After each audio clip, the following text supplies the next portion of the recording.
We welcome you live from Lakota East High School. We have a big GMC rivalry matchup here between the Mason Comets and your Lakota East Thunderhawks. Mason comes into this game undefeated in the GMC at 6-0 and an 8-4 overall record. The Lakota East Thunderhawks 6-4 overall with a 3-3 conference record. Taking the mound today for the Thunderhawks will be Nathan Swisher. He comes into this game through 8 innings pitched with a perfect 0 ERA, which is tied for first in the GMC. But Mason, they're always one of the top in the state in baseball. And this is a high-flying offense. It'll be interesting to see the attack here that Swisher has for this team.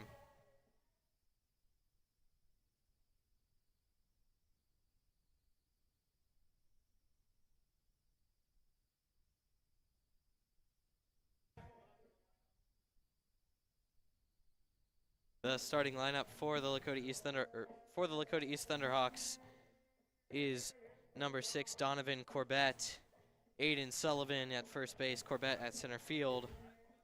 Then Gavin Bird at shortstop, Carson Schroyer, the designated hitter, Connor Magato at third base.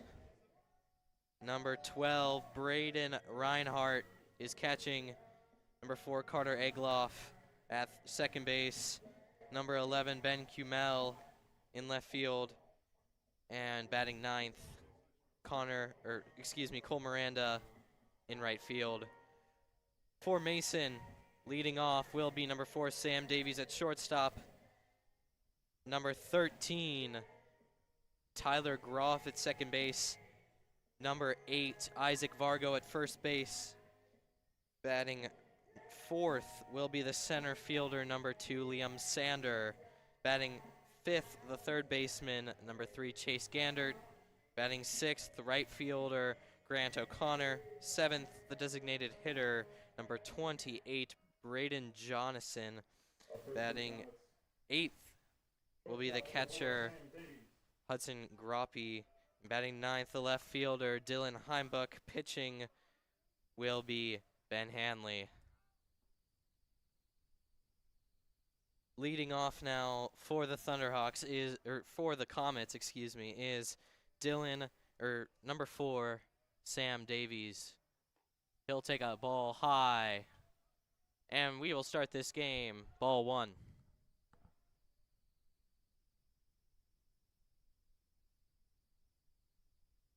The windup in the pitch from Swisher. Just off the plate. Ball 2 called. The fans not happy about that one.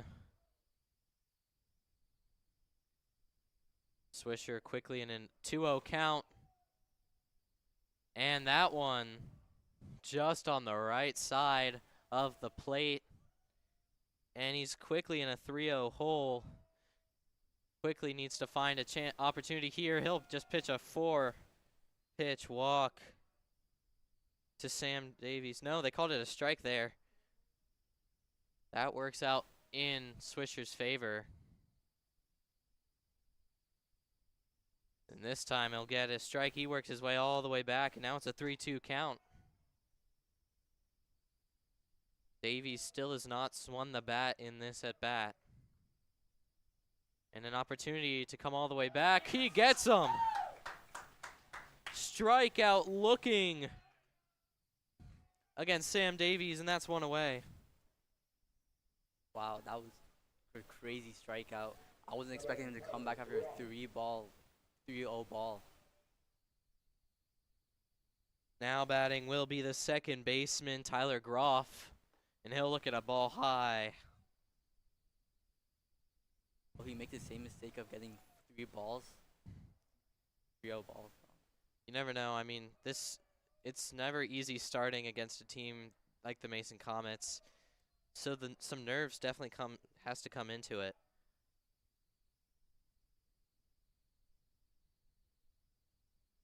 Quickly, it's already 2-0, and as you pointed out, he could make that same mistake. He will get a strike there, and it's a 2-1 count. And you get another strike in this pitch. Just outside. Going to be a 3-1 count. One more ball and he gets a free walk.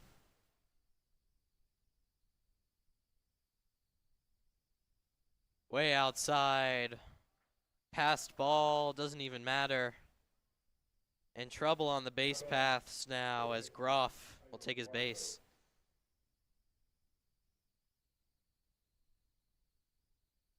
Now batting will be the first baseman by the name of Isaac Vargo. East needs a quick recovery here. As with men on the base paths, Mason is the best in the GMC.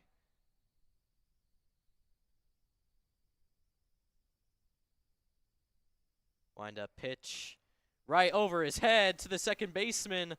He's just going to take the easy out on the tag. It'll be a fielder's choice for Vargo. And 2 away now. They lost the first baseman, but they lost one Base runner. Yes. base runner. But they will retain that other. And now Liam Sander, the center fielder, will step up to bat. And will he hit the ball on the first pitch? Let's see. Way outside, ball number 1 from Swisher. It's definitely a credit to this Mason team, their plate discipline. They are incredibly controlled in their at-bats. And there's a hit into left field. Gonna hold up at second base, Vargo, and now there's a man at first and second.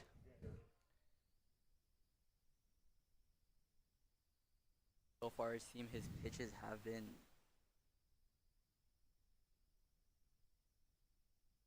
There's not been the location. Location has not been great so far.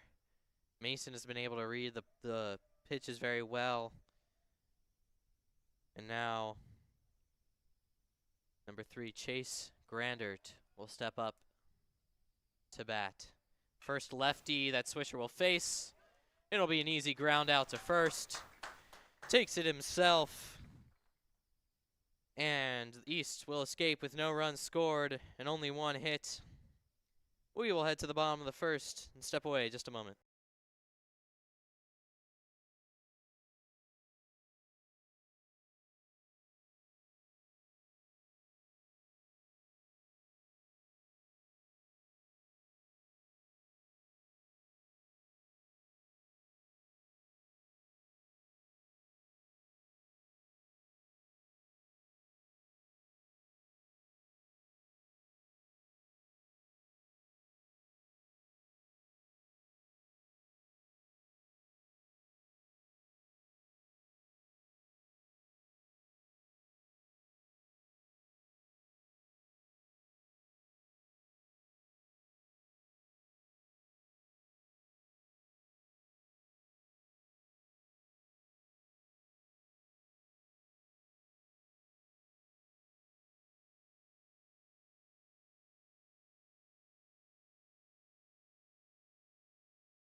We are ready here in the bottom of the first inning, and on the mound for Mason will be Ben Hanley.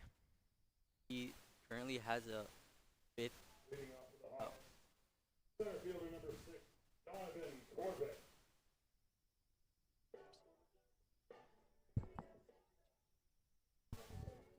He's currently fifth GMC champ. He's currently fifth in the GMC for strikeouts. Definitely going to be hard getting hits off him, even making contact. Let's see how the first pitch goes. As Donovan Corbett will step up to the plate to lead off for Lakota East. first Tries pitch to bunt it, sails backwards.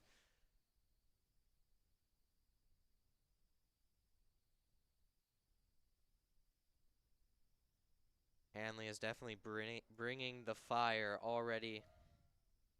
Just an errant bunt from Corbett. He'll take one on the outside. It's now a 1-1 count.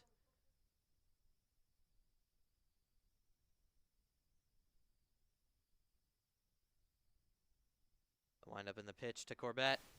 Swings right through it. It'll be strike two. one more strike and he's out. Will he get him out on this pitch? We'll see.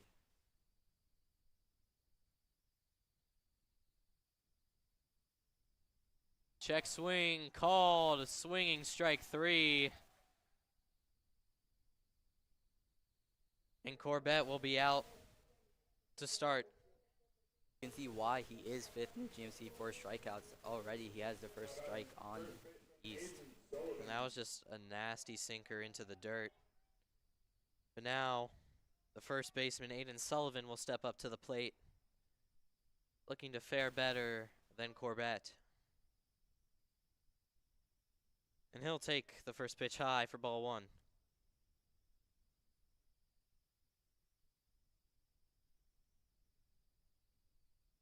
Wind up pitch. That'll be just high. Sullivan finds himself in a 2-0 count. Third pitch and he swings and a miss. It's a strike. Will he continue on this path or will he get 2 balls and get a free walk? We'll see. Next pitch. Outside, ball 3, and Sullivan in a favorable count now. We're gonna want one more ball and he gets a free walk. Let's see what happens. Pitch outside.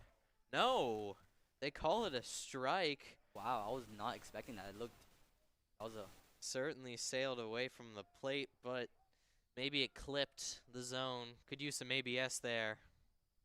Now a batter timeout real quick. Sullivan has a high grip on the bat, and he'll just take a strikeout looking there. so close for a free walk, but he is out. Now we have It'll be Gavin Bird, the shortstop, going up to bat, and he's just trying to avoid getting the side stricken out.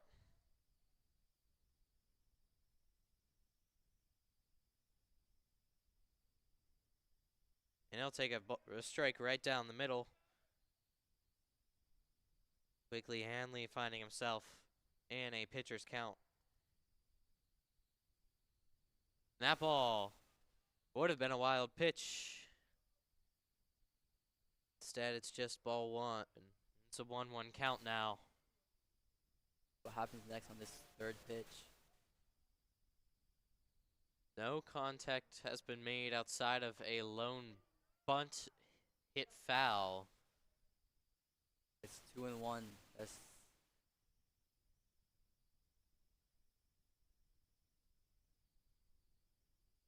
There, a high foul ball sails into the stands, and we're even at 2. 2-2. One more strike, he's out, or he could get another ball and get close to having a free walk. Swings And through it. Or- Strike out the side. Already, East is out of the forced out. 1, 2, 3 goes East. We will step away.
Top of the second about to get underway, and leading off for Mason will be the right fielder, Grant O'Connor. He comes into this with 8 hits on the season and 9 RBI. No home runs yet, however. See how this first pitch goes. Hits it, but it's a foul ball over into the stands. Strike one. Quickly a 0-1 count now. Nathan Swisher wind up in the pitch. Just a little floater there. Definitely something off speed, and it'll go low for a ball. Swisher again. Same pitch, same outcome. 2-1. Let's see how this fourth pitch goes. Definitely going to be important to get some control back. That'll work out in his favor. Fouled back, and it'll be 2-2. One more. If he strikes him out one more time, then they switch batters. But if he lets him get another ball, he has a chance to move on to the first base.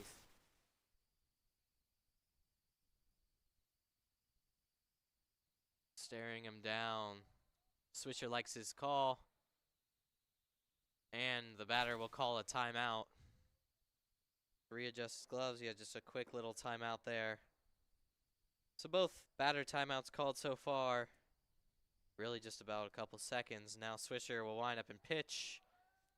And he'll get the strikeout, looking his second of the game. And sets down O'Connor easily. Now batting will be Braden Johansson, the designated hitter.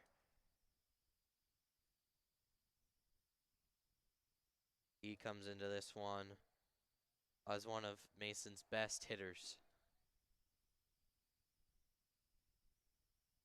And First pitch, and it's a strike.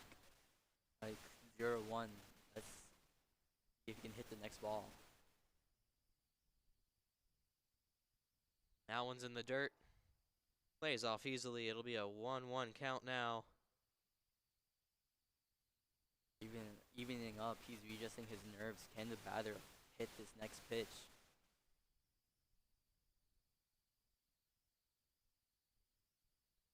Next pitch high. It's a 2-1 count now. Swisher, you could say he's had just about as many balls as he has strikes at this point in the game.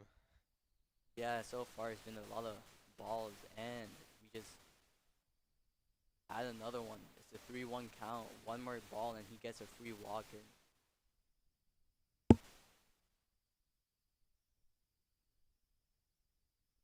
Swisher staying composed on the mound. Now winds up and pitches. It'll be high, ball 4. And Braden Johansson will take a walk. And that'll leave a man on base with 1 away. And now the catcher, Hudson Groppe. He has a 3rd GMC average.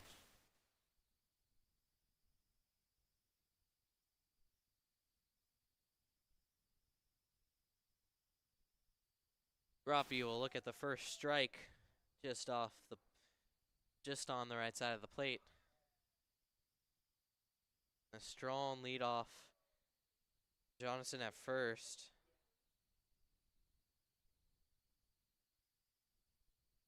High for ball 1 now. It's even the count. Seems like he's been getting even counts on most of his first pitches.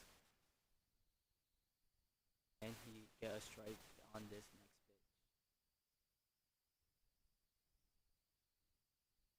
Tries the pickoff. Safe with ease over at first base. The pickoff is unsuccessful. Johansson will still be at first, and he goes right back into that crazy leadoff he has. And a pitch out from Swisher trying to get Johansson, but he's recognizes the play. He's able to go back.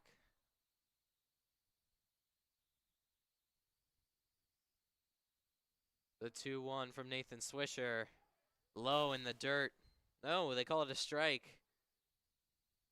Umpire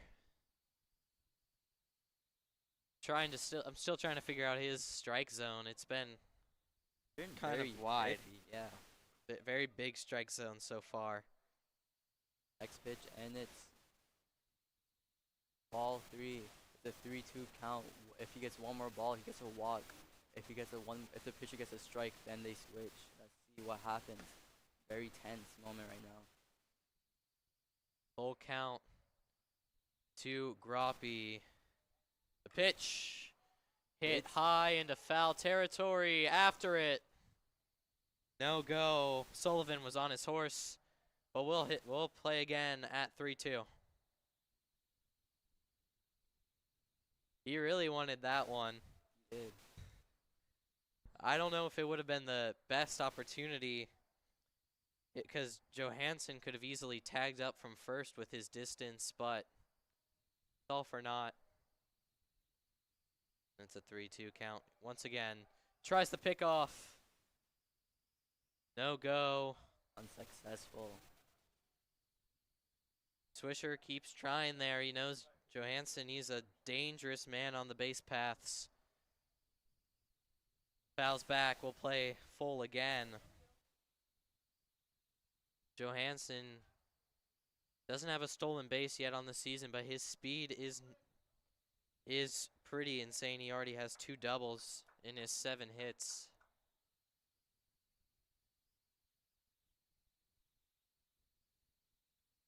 The 3-2 once again. Down the line, it sails foul. And we will have another payoff pitch here in this at-bat. Every time he's been hitting the ball, it's just been fouled. This is a very tense moment for both the pitcher and the batter. They're at a 3-2 count. Any move could make a big difference in how the play works out. That ball, yeah, just squeezed past third base on the foul side. It was fair for most of its roll. The 9th pitch of the at-bat. Strikeout looking. That is the 3rd strikeout looking that Nathan Swisher has had in this game. And he now works his way down to the bottom of the lineup. Dylan Heimbuch, the left fielder.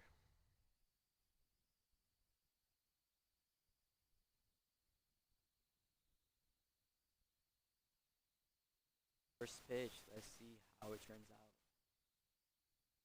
Strike 1 looking. And a pitcher's count now for Nathan Swisher. Quickly already back into his position. He'll try to pick off. This might work out in Lakota East's favor. It will.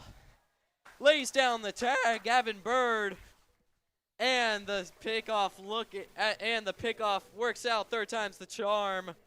Strikeout so far. None of them have any points in the 2nd inning or the 1st. Great recognition of the play. We will head to a quick break.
Bottom of the 2nd, and leading off will be Carson Schroyer, the designated hitter. had a bit of a slow start in this season with only a 143 batting average.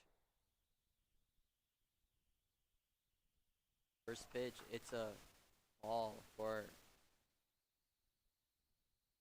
Carson.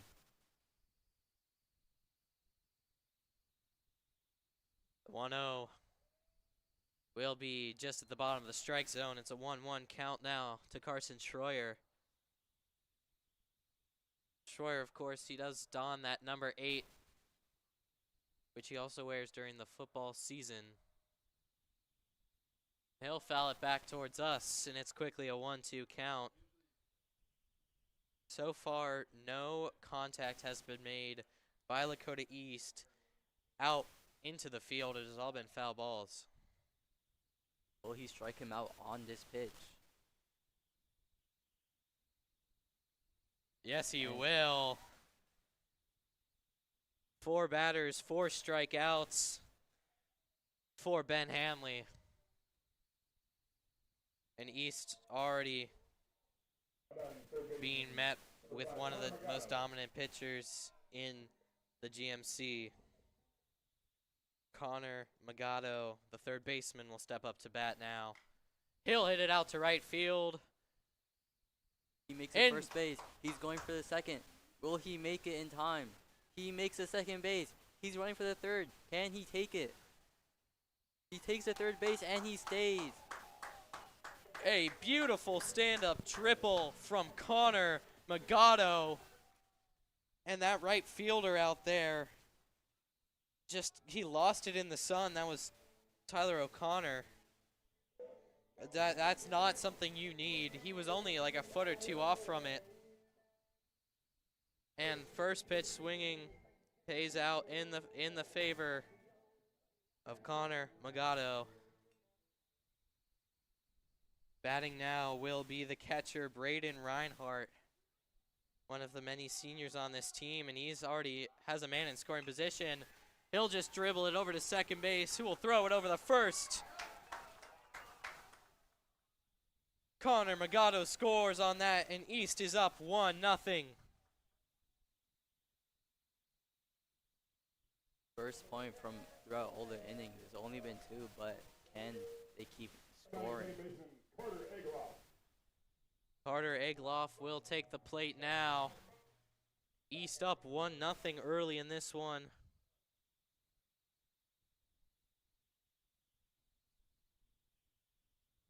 First pitch, it's a ball for Carter.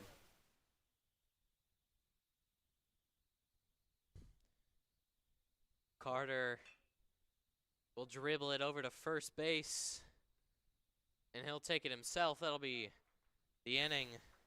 But East does get one on the triple from Magato, and then the fielder's choice for Reinhardt. We will step away for just a moment.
Top of the third now, and Dylan Heimbach will step back up.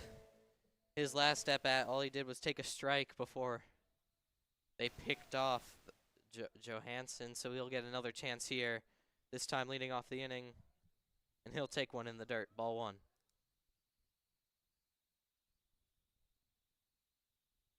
So far, this Mason lineup, who has dominated pretty much every game, has been mostly silent in the face of this Lakota East team. They're going to be looking to change that.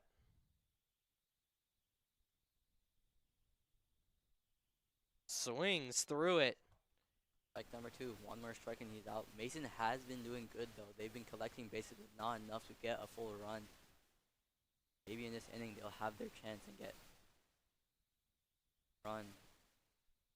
Quick timeout taken by Heimbach.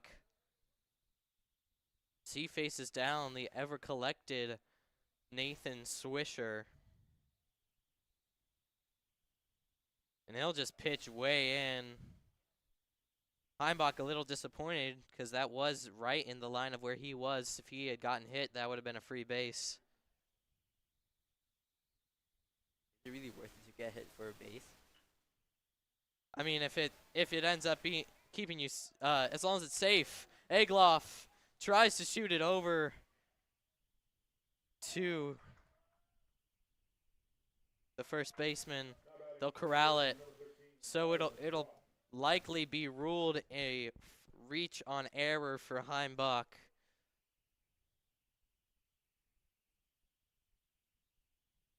E4. And now Mason's order will flip around. It'll be Sam Davies once again. He struck out looking in his last at-bat.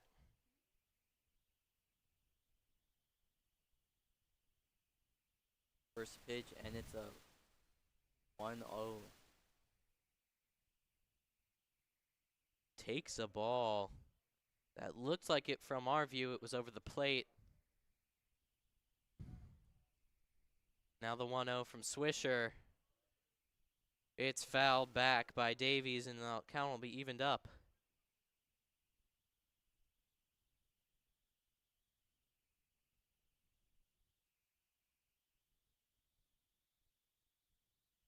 Davies now, after his brief timeout, steps back up to the plate.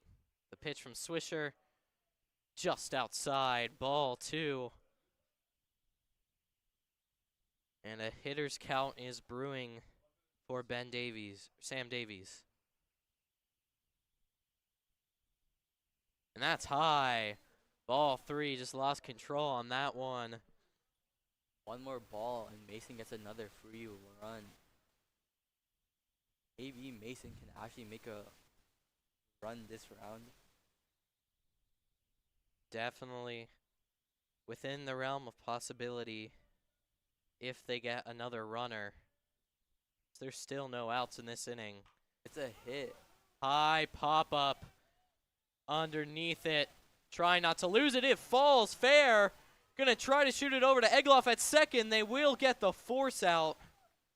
But that sun has been playing a killer factor in this game. Multiple players just unable to find it in the sky. They just lost a person on base, but he got replaced.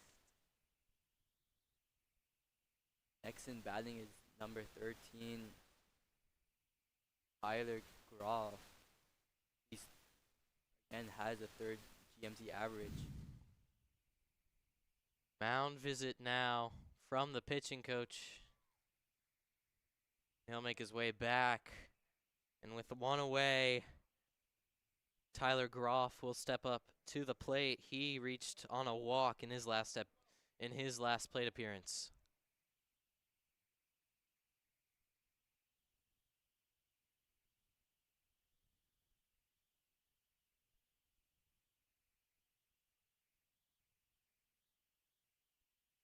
Will take the position.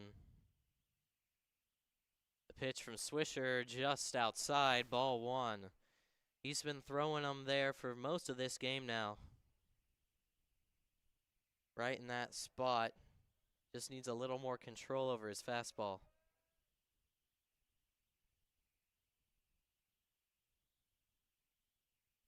This time he'll throw a strike.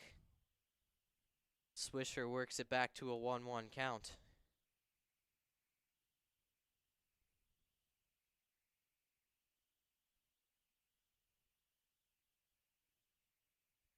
Swisher wind up pitch, hit right into center field. A hit and run success, and Davies will reach all the way to third base on the single from Groff. They're close.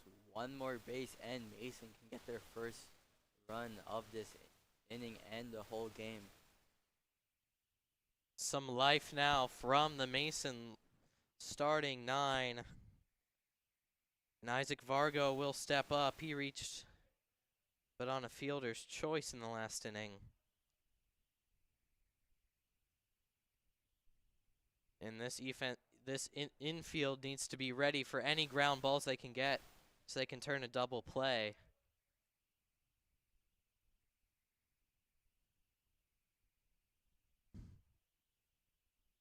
Can he make a hit to get them this run as they have someone on the third base? So far, it's 2 balls and oh, he might get a walk in and they get.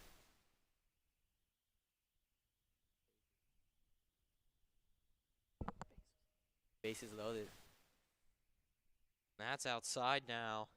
A 2-1. Oh, wait, a 3 ball. One more ball and they can get their bases loaded. Let's see what happens.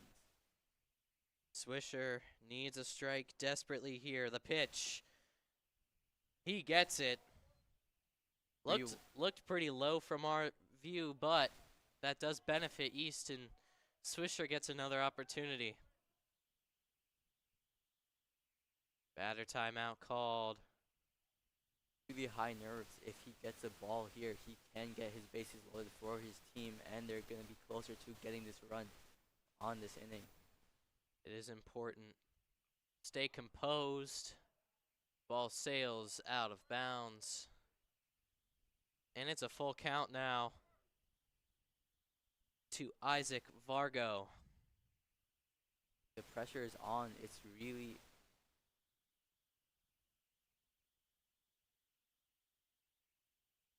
intense right now. The pitch, and it's another foul ball, bounces back towards us. Both runners began to advance on that one. They were ready for that ball to go fair. But we are once again at a full count. Swisher tries to pick off. Does not go. It'll be the full count. Pitch this time. Pitch outside, and the bases are loaded with only one away. And Liam Sander an opportunity to do some serious damage here to Lakota East. Can he get his team to a run, maybe even 2 if... I mean, hit in just the right spot in the gap. There's a chance all 3 of these runs could score, so it's important that every single player is paying it as much attention as they can. And the catcher will make his way out to have a mound visit with Nathan Swisher. Reinhardt just, checking up on his guy, making sure he stays composed in a position like this. I mean, this is not an easy count to be in.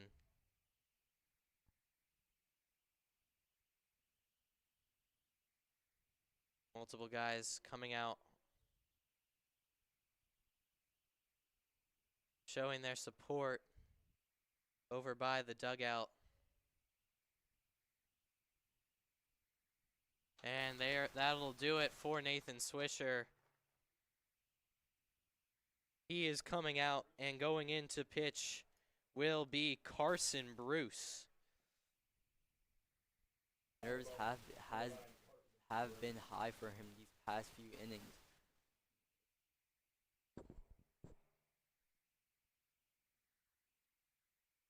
Carson Bruce has a 1.83 ERA through 7.2 innings.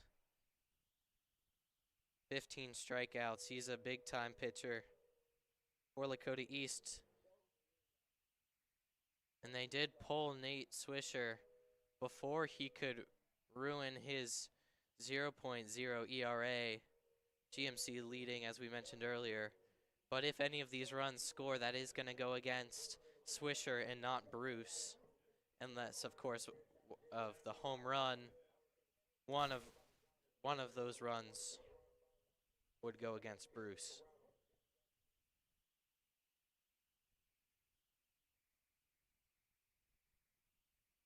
Bruce, definitely an interesting throwing motion. He kind of brings the glove way away from his body. It's not conventional, but it definitely has results.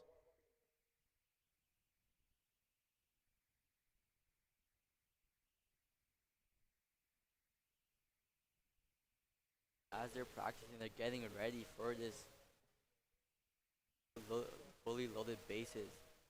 His pitching is the defining factor on whether Mason gets these runs or if they get out. The lead is on the line as well.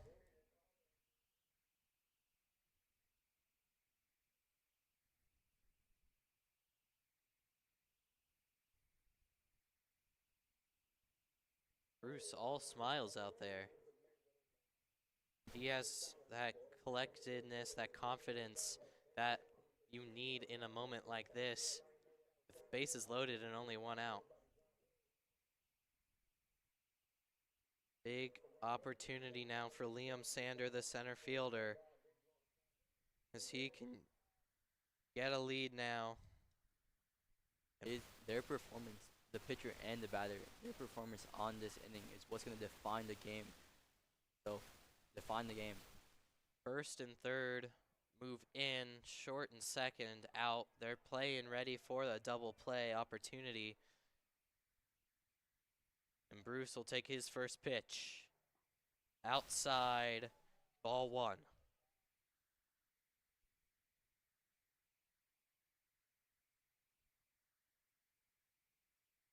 Bruce needs good control of his pitches here. He'll force a foul tip backwards. The count will even up.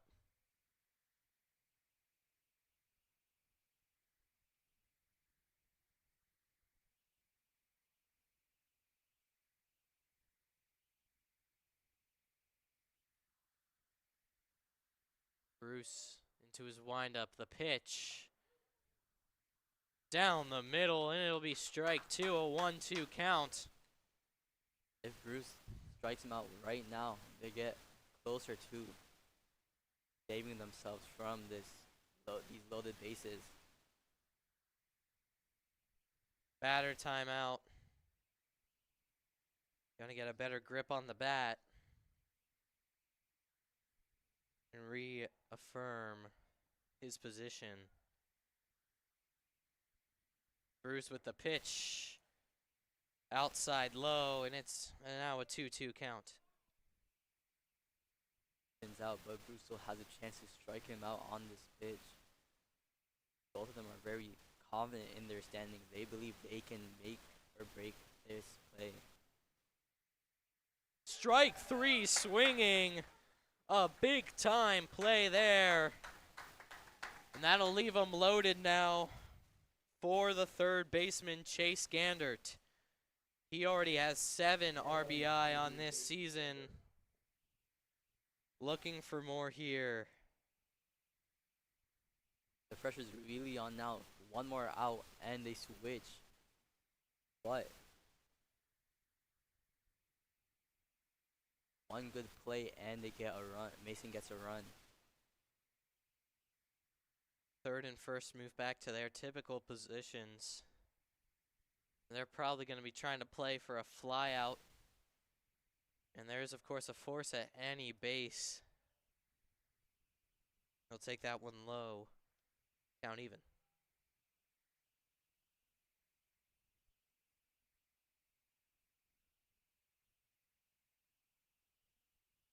Some spirited fans in the stands. Not the most polite. That's hit down the third base line. Foul. It's a 1-2 count. And Carson Bruce is one strike away from getting out of the bases loaded jam that he inherited from Nate Swisher. This is a defining play. If he strikes him out right now, they will get these bases unloaded. Low for ball 2, and the at-bat is still alive.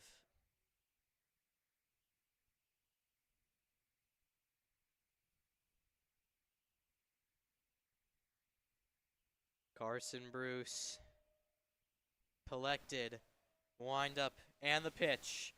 Strike 3! No, not strike 3. They rule it a foul tip. And it'll remain 2-2. It looked like he had swung through it. Since we are in the headset, I didn't hear much contact.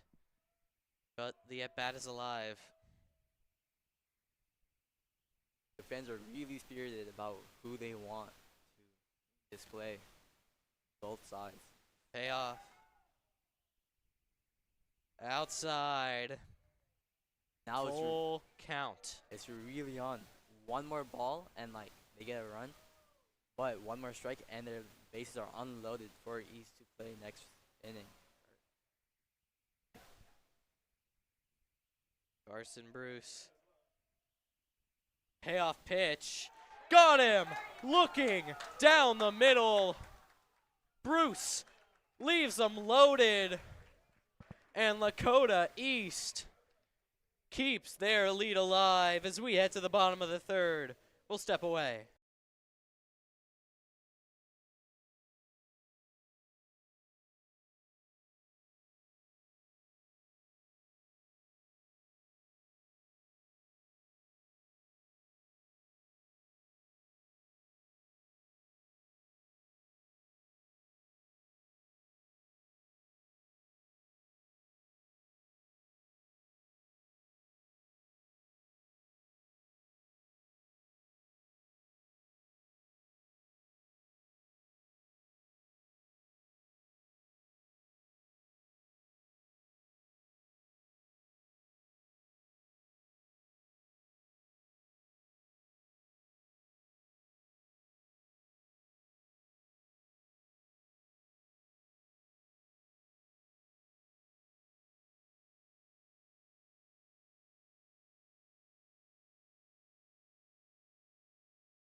Would they get it? Bottom of the third now. Lakota East just escaped a bases loaded jam with only one away, and stepping up to bat is the left fielder. Already it's one ball for East. Ben Cumel fouls it back, and the count will even it up. Out for his third inning.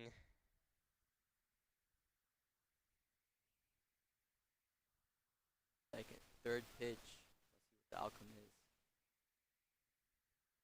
It's far left, and it gives him a ball. Hanley has been pretty collected as a pitcher so far, outside of one triple that he did give up to Connor Magato. It's the only hit he's given up. High for ball 3. One more ball and East gets a walk. Let's see how this play turns out. Cumel has worked himself into a very favorable position.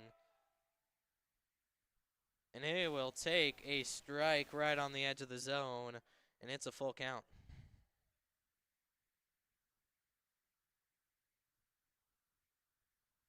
Cumel coming into this game batting .261, and he'll foul that back to keep it alive. He's been one of East's more important hitters so far this season with 3 RBIs already and 2 triples.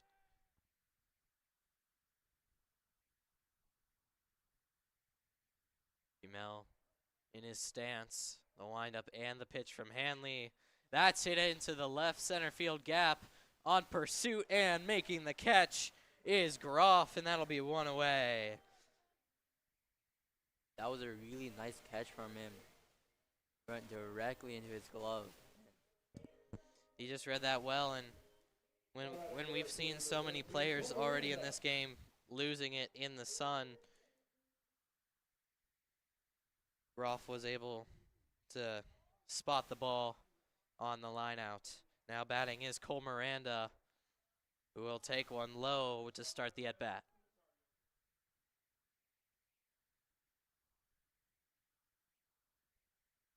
Cole Miranda swings through it. And it's a 1-1 count now with 1 away in the third. Miranda fouls it back, and it'll be a 1-2 count. There's been a lot of balls just soaring way back. And foul.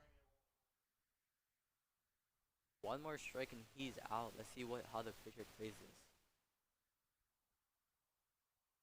Strike 3 looking for Cole Miranda, and that'll be 2 away now for Lakota East.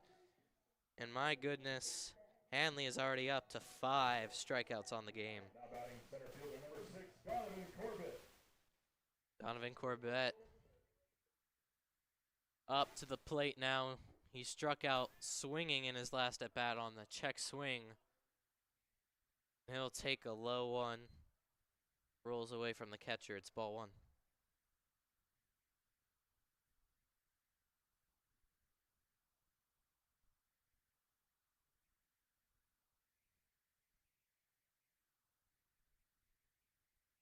Hanley and the catcher trying to decide on a pitch.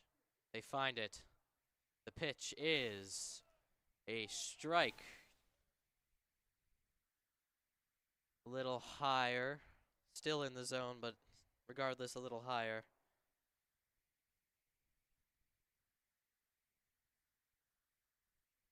That one is low. Corbett working himself into a favorable count now. It's 2-1. Next pitch, let's see how it goes. Corbett grounds it right to the first baseman, Vargo, who will take it himself. And it's 1-2-3 for the Thunderhawks. They still lead by 1 as we enter the 4th.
Top of the 4th now. Grant O'Connor will lead it off for Mason.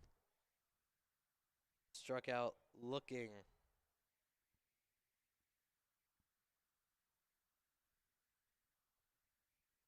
fourth inning starts off with a strike.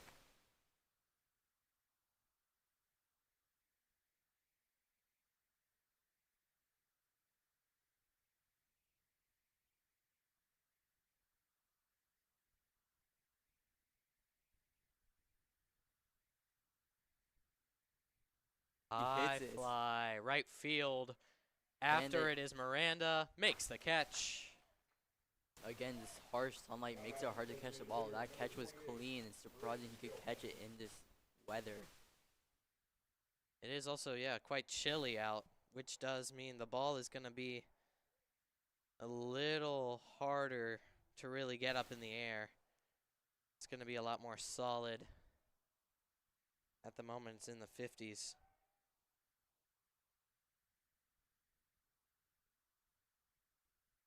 Strike one on this pitch.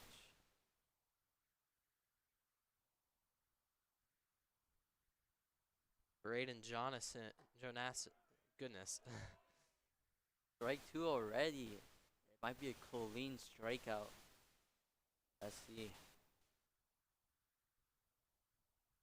Jonasson takes the ball on the outside. Yeah, bat remains alive.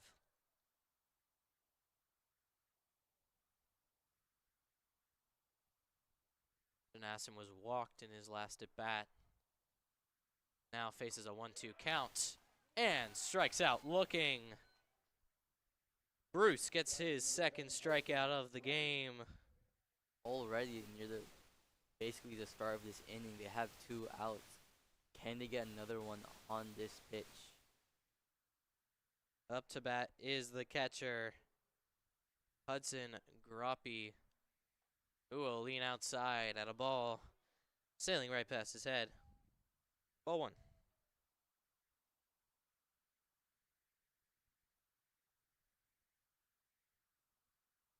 Now he swings through one just a little high. That was a really fast pitch. Strong fastball there from Carson Bruce.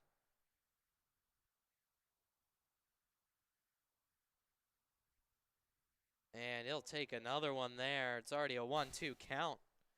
And he switched. Can he strike him out on this pitch? Would make another 1-2-3 inning. Pitch. Sails way out of bounds towards the softball field where a different game is already going on. This is the Hamilton versus East varsity softball game. Certainly would be interesting if that ball ended up on that field. It would be. It did happen in the game we streamed over spring break. They had to clear the ball from the field.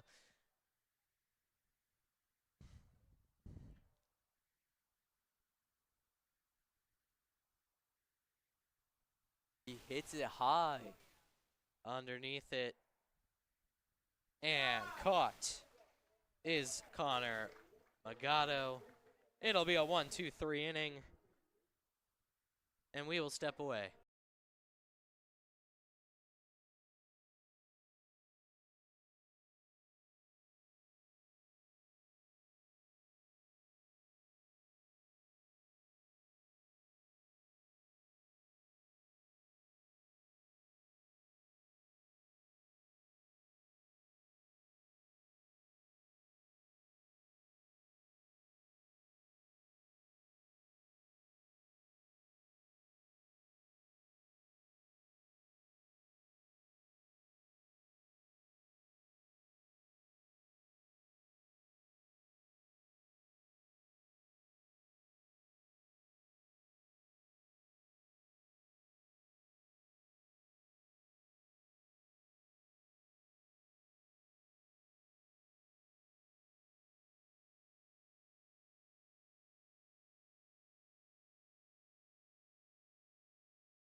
Bottom of the fourth, ready to get underway.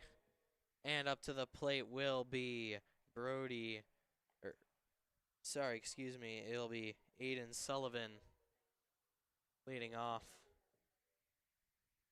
Hanley will step in for his fourth inning on the mound. He's been quite dominant so far and makes perfect sense. Sullivan does have a good 3.67 batting average.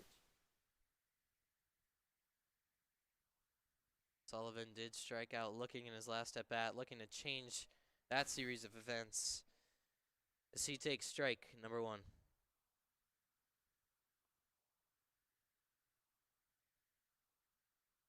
The wind up in the pitch from Hanley, and now just swings right through that one.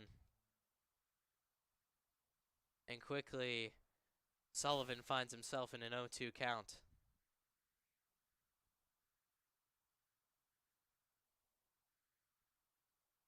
Hanley, the wind up pitch high for ball one, and the at bat remains alive.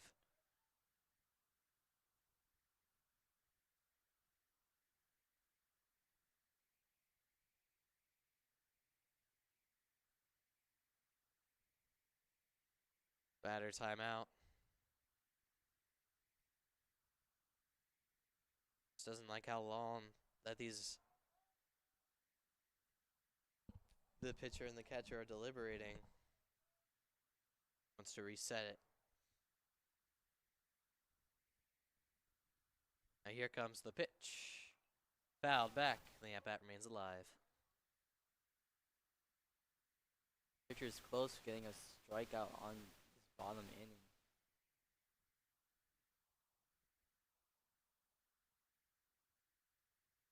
The 1-2 to Sullivan. He will hit it into left center.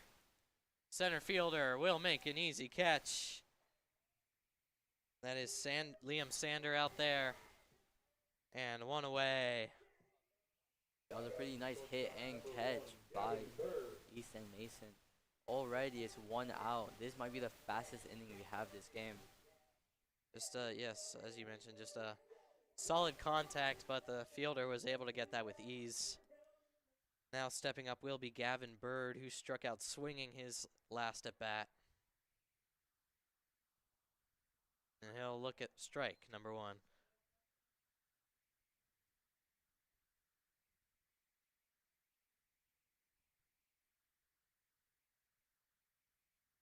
That ball will get by.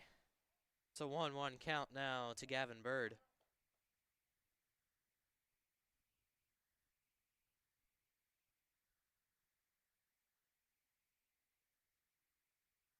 Goes for the third pitch. Right. 1-2 count now. Gavin Bird looking for an opportunity here. He'll stay alive with a ball. Gavin Bird has had a decent success in his hitting. Not right there. He'll challenge for first. Won't get it. He will strike out swinging. And now Carson Schroyer will step up, the designated hitter. 0 for 1 with a strikeout. This inning has been fast with these strikeouts happening. Yeah, the GMC's fifth best strikeout pitcher, showing his name and making his mark so far. Still pitch ball number one.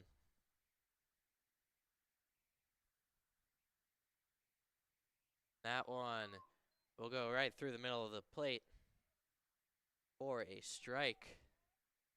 Count is even.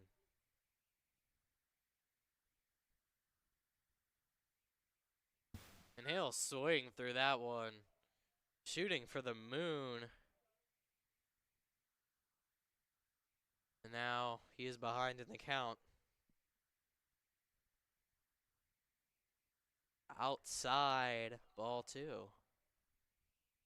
One more strike and there will be out. This inning will be done with no one getting any runs.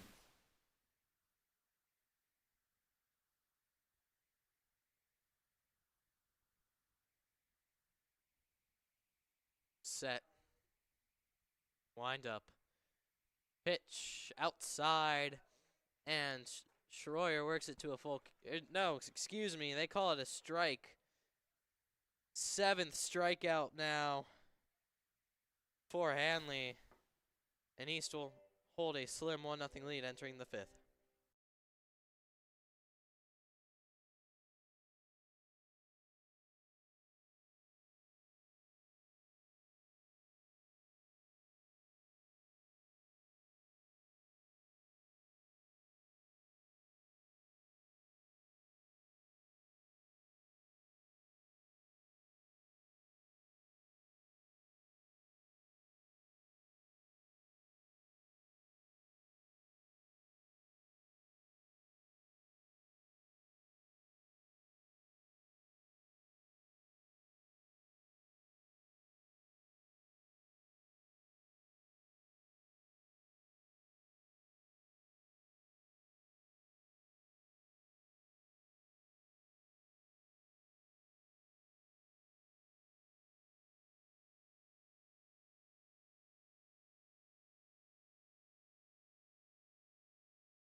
Top of the 5th now. And leading off for Mason will be their man in the 9 hole, Left fielder number 1, Dylan. the left fielder, Dylan Heimbuck.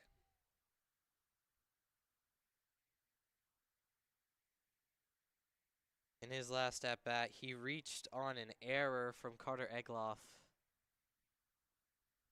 He'll just chop one foul. Strike 1.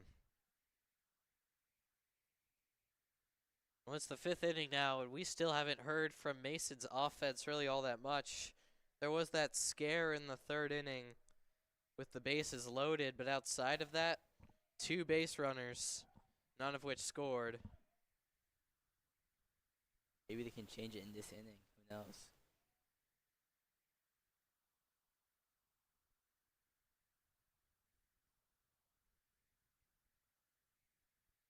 Lined up in the pitch. Hit out, a little bloop hit into center field. That'll get down for a single. It was a clean hit down the middle, down the center. No one could have caught it after. Heimbuck on base to lead off the inning. And now the shortstop, Sam Davies, will step up to the plate. He is 0 for 2 in this one.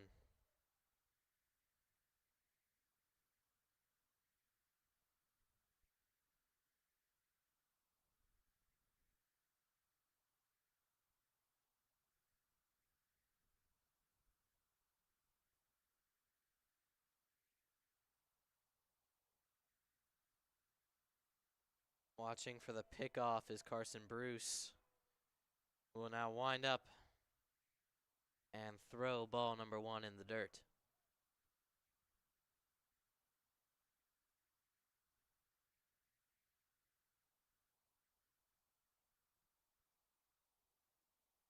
Now he tries the pickoff. Never a chance.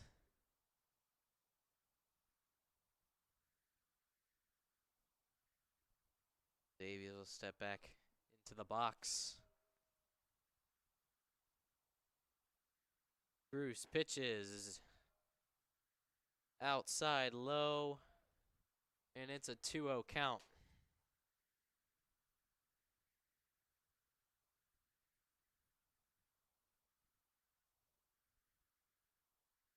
Need something here, especially with the base runner. The pitch swings through it for strike number 1.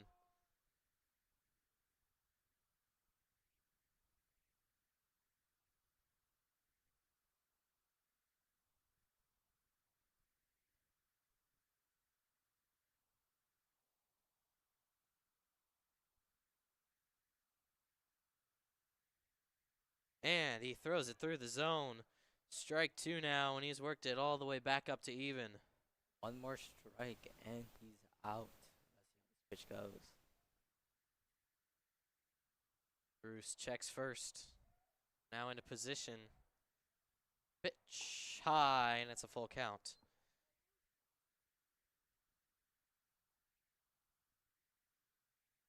This pitch could be the deciding factor if they get another base or if they get out. Both offenses have been quiet overall, so this one run could be the important one. He shoots it to left. On the run, it's at the wall. He's running the bases. And with a RBI double is Sam Davies. Heimbach comes all the way around, and Mason evens it up. That was a crazy run. He hit it far and wide, and he just.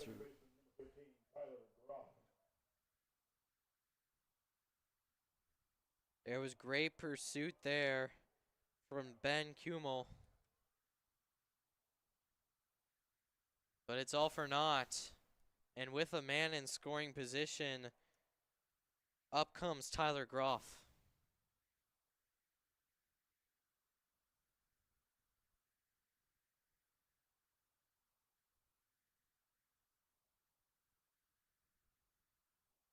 Ball 1 called.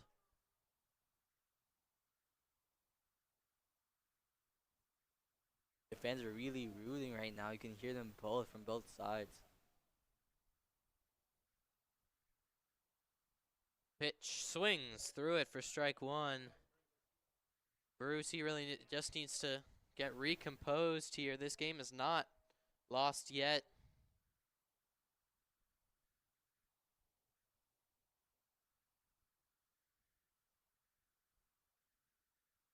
Checks second. Pitch. Tries for a bunt. Ball number 2. Good call there from Groff to pull the bat back, or else that would have counted as a strike. And Bruce, now in an unfavorable count, needs to work his way back. That one will sail foul, and it's 2-2.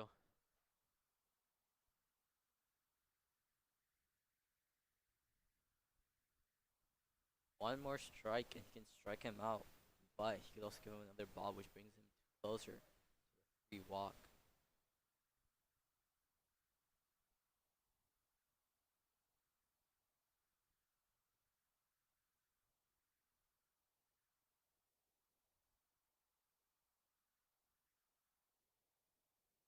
Pitch hit over the head of Carter Egloff at second, and Mason will take the lead. He's Scoring. advancing to second. He will be safe. And an RBI single with an advance to second for Tyler Groff. And there is Mason. Here they come. 2 runs already in this inning. They're really showing that no matter what, they can come back. Here comes the pitching coach. This is all very likely to be it for Carson Bruce. He had a handful of strong innings, but unfortunately did give up the lead here.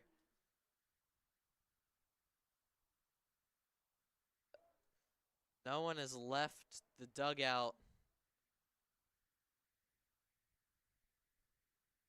So it is likely that they will be leaving Carson Bruce in the game.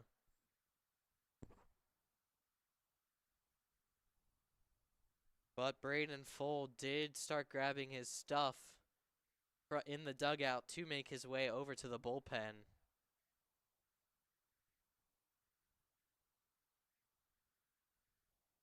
So Full is entering the pen. Bruce will stay on the mound for at least a little while longer. And with no outs and a man on second, he will be facing Isaac Vargo.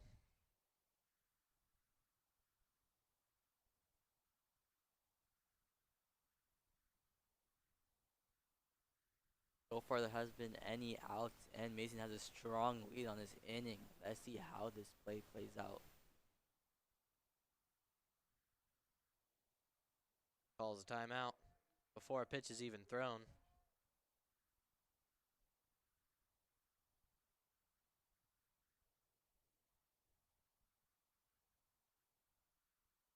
Now we'll reassume his stance. Bruce, the windup and the pitch is a strike. So he gets a quick 0-1 count to start off this inning.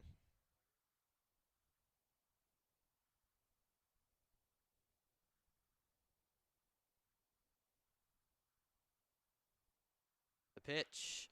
Line right to third. Past the glove of Magato and into left. They're going to try to shoot home, and they will hold up at third. It's a single for Isaac Vargo. And no outs and runners on the corners. Right now, they have someone on first and third base. Liam Sander will step up to the plate. He struck out swinging back in the third. He's 0 for 1. And it's just a question of how much longer does Carson Bruce really have? As it's only a matter, and as he's really been uncontrolled in this inning, giving up 4 hits, 2 runs. That's a ball.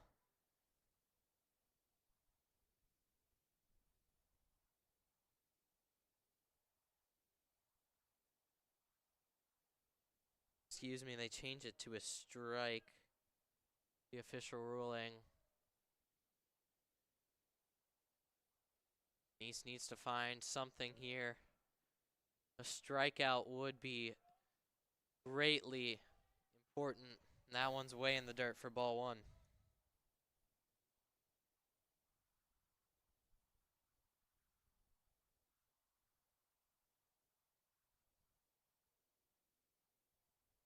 Even back up, but can he get a strike on this pitch? Would be important. Z's defense has just really had a long list of struggles defensively in this inning.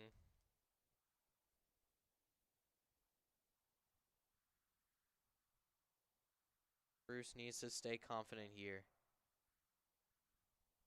as baseball is just as much a mental game as it is a physical. Just a nice off-speed pitch. Unfortunately, just off to the side. It's a 2-1 count now.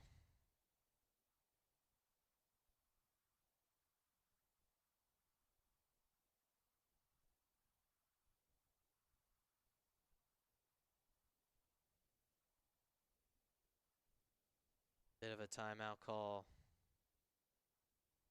Bruce resets. Sander readjusts.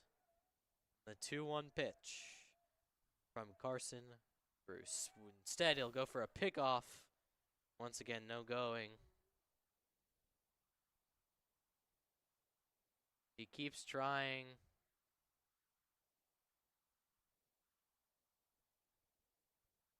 That's the 4th non-successful pickoff attempt of 5 total.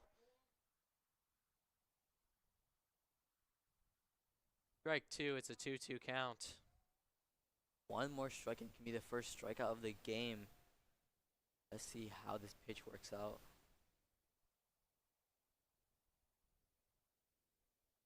Important pitch here. That's skied high into center. Corbett and Miranda on their horse. Miranda will make the catch, tagging up from third and from second.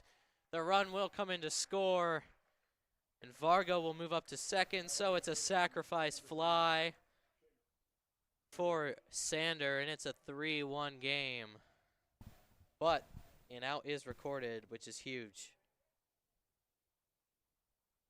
Mason has been playing really well this inning. 3 points after going 0 in the last 4. Now batting will be Chase Gandert. He has 7 RBIs on the season, so this wouldn't be unfamiliar territory. This Mason team is great at clutch hitting. big time here.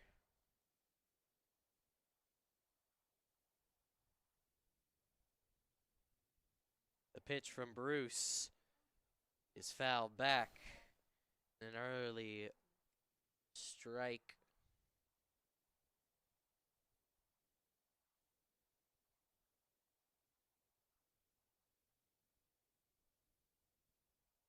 Bruce staring him down, waiting for him to get in stance.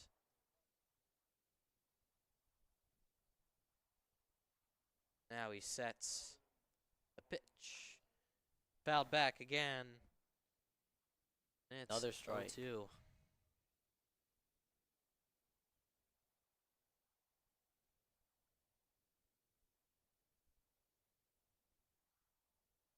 One more strike and it can be the second out of the game. Let's see. Can he strike him out this round? This pitch. Outside, ball 1. And the at-bat stays alive.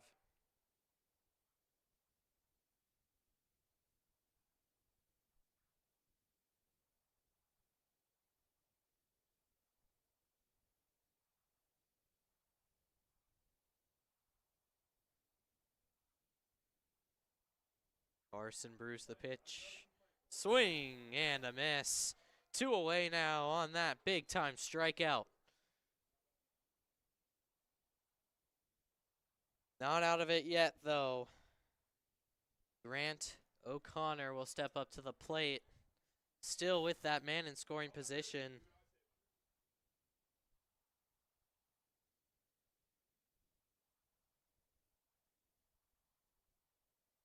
He'll take a pitch down the middle, strike 1. If he can continue this streak and get 2 more strikes, it'll be the third out of this.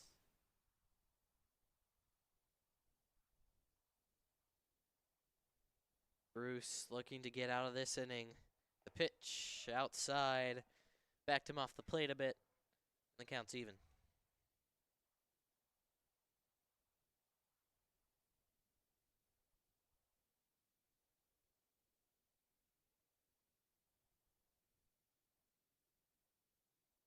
Outside again, backs him up again.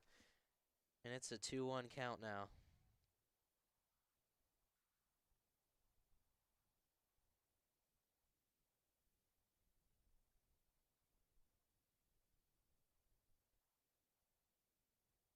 Bruce checks back at second. Now pitches way outside.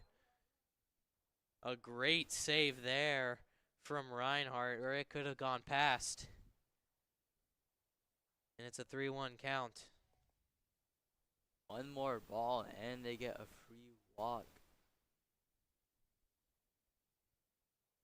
It's a very intense pitch right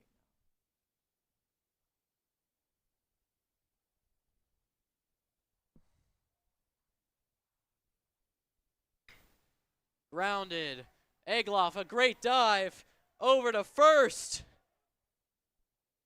They call him safe, and the runner has come all the way around.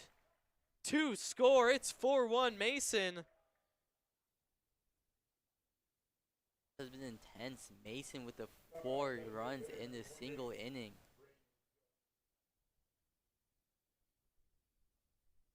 What a fantastic attempt by Carter Egloff, but unfortunately does not go. And this inning will continue. The 8th batter, or the 7th, yes, the 8th batter of the inning is the designated hitter, Braden Johansson. Pitch, high and up. That's ball 1.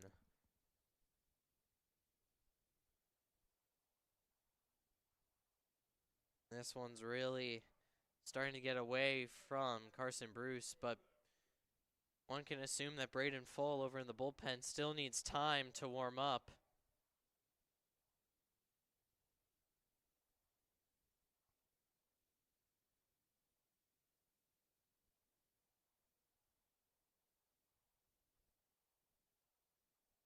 Important pitch here. Swings through it for strike 1. this game. Yeah, unfortunately, it's just really gotten away from East. Still plenty of time to make a comeback, but they're going to have to likely face against Hanley yet again. That'll be hit through for a single, and it gets through the glove. Oh my goodness, they're going to wave him around, and he's going through the glove of you. This has been crazy. Mason with the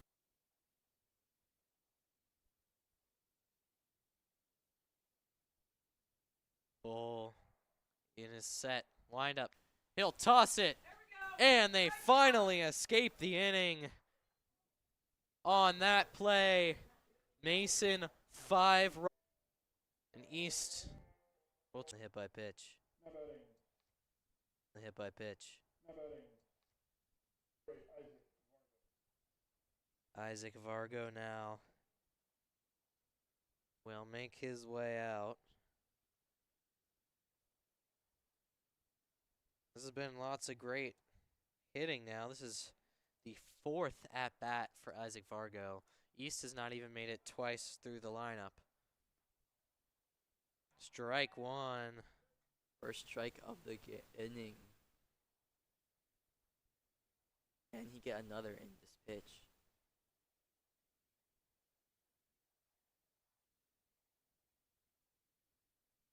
Swings through it. Off Second. to a great shot now.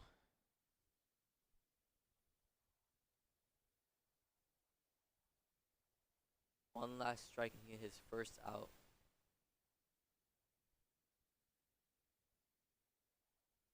Strike 3 looking.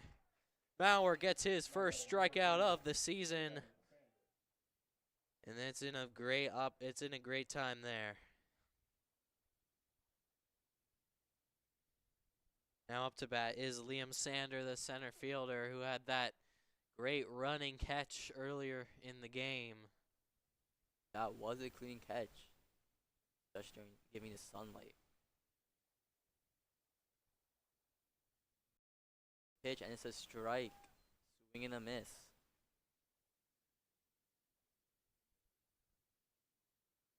Going on for the second pitch, he's checking the base.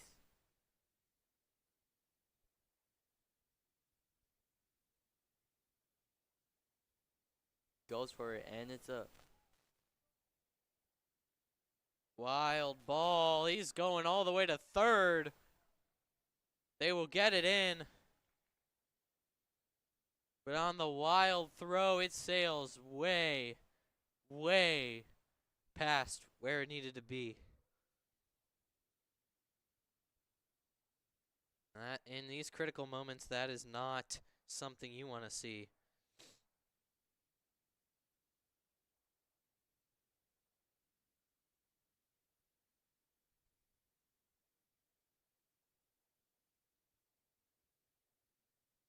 Now we're going to need a quick reset here.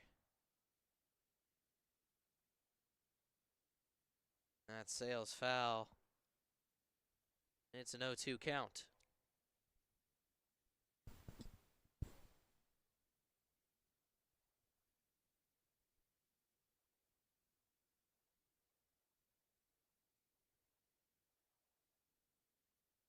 real intense match.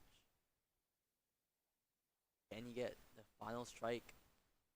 That's in the dirt. 1-2. At bat stays alive.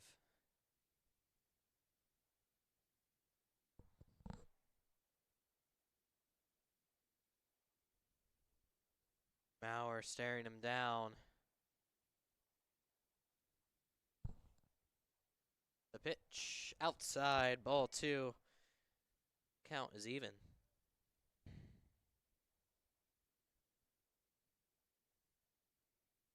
Sander did have a single in the first inning.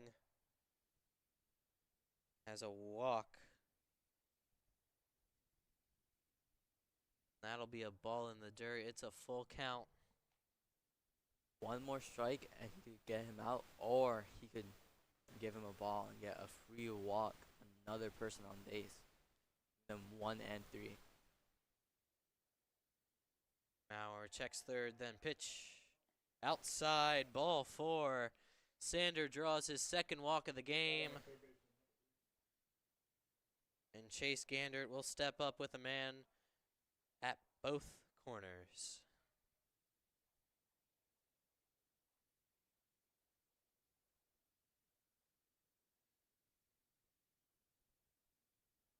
Bauer needs to get a quick reset. He has had great control so far, but he needs to start throwing a couple more strikes and not trying to get him on the outside of the zone. Lays down the bunt. Strike 1 on the pickoff. Safe. A stolen base for Liam Sander. And that will be his 5th of the season. They're going to say the attempted bunt was not a strike. It was, he had pulled back in time. Mason's offense these past 2 rounds have been insane. They stole 5 runs last inning, and now they stole a base close to scoring another run. A ball is the official ruling, and it's now 2-0. Now we're getting a good feel for the ball there. Now winds up, pitches. That ball is into left field. Kumel coming in. He'll make the catch, tagging up. Then changing his mind is Groff. So a great play there and a great throw in prevents an additional run. And there's 2 away.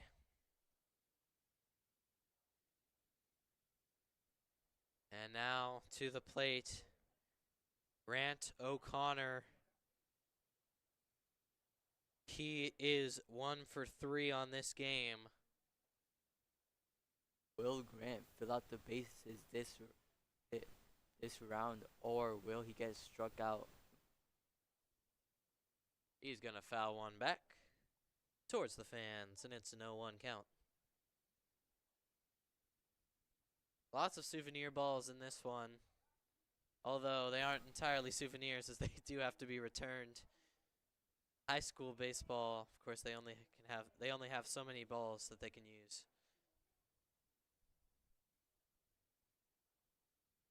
Another clean hit, but that one's going to sail foul. Sullivan chases for a while, lets it fall. Out in the bullpen is Liam Nolte for Lakota East.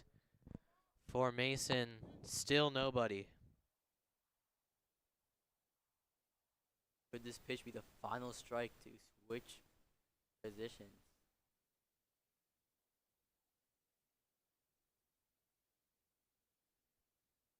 Strike 3, swinging. Maurer gets a second strikeout.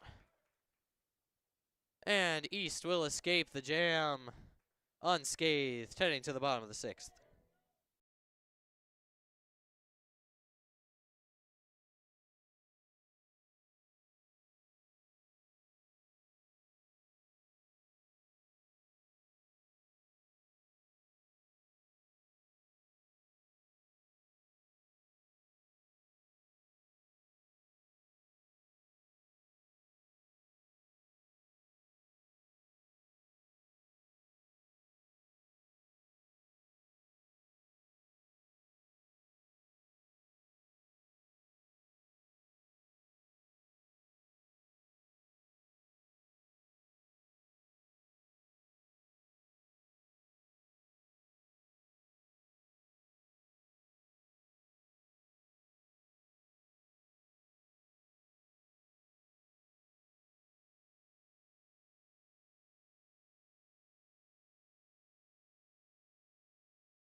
Bottom of the 6th inning.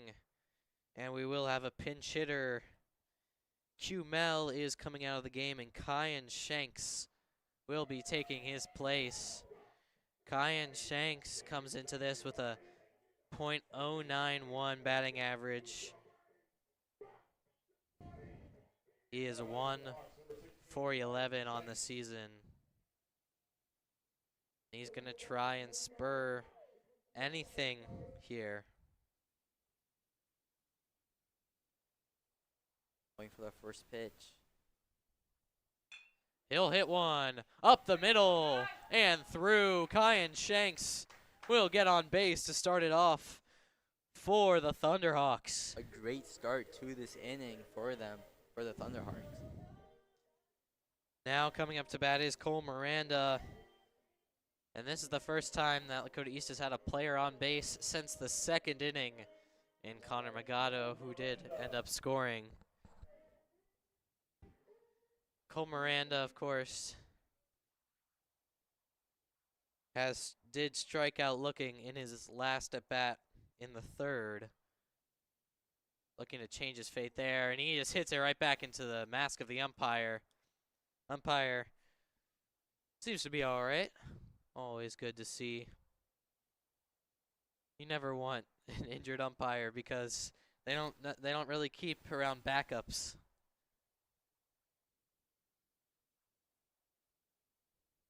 And no umpire means no baseball.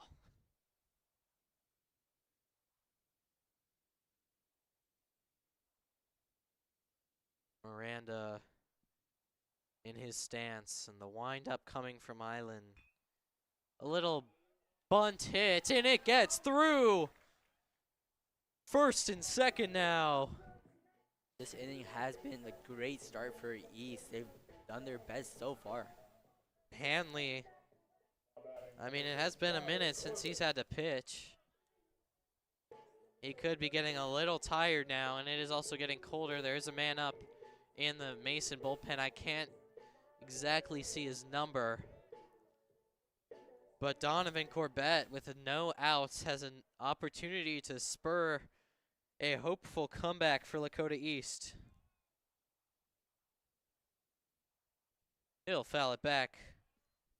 Strike 1.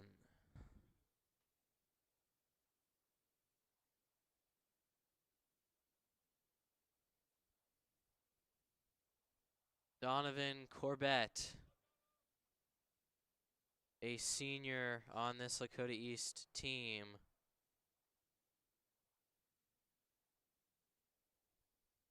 He's seen his fair share of big moments.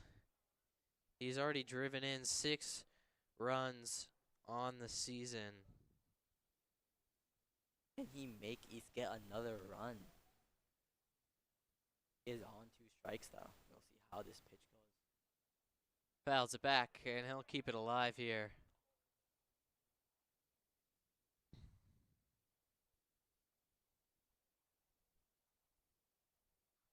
Corbett back into his stance. Bit of a hip jiggle.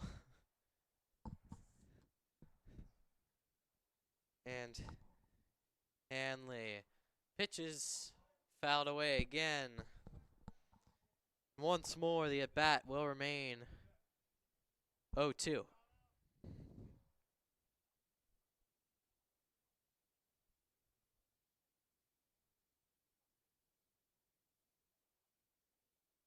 The pitch to Corbett. Hanley winds up the pitch. Hit right up the middle. That was a clean hit. And there, it's running off base. the glove. He loses the ball. Able to score comes Shanks. And an RBI double for Donovan Corbett. And that's big time. East is finally making a comeback. Maybe they can bring back their score to tie up with Mason this round. Out will come one of the Mason coaches. Gonna have a talk.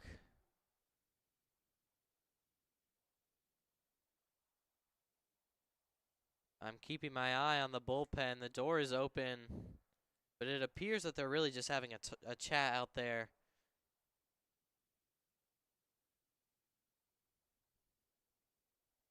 So in all likelihood, they will continue with Hanley.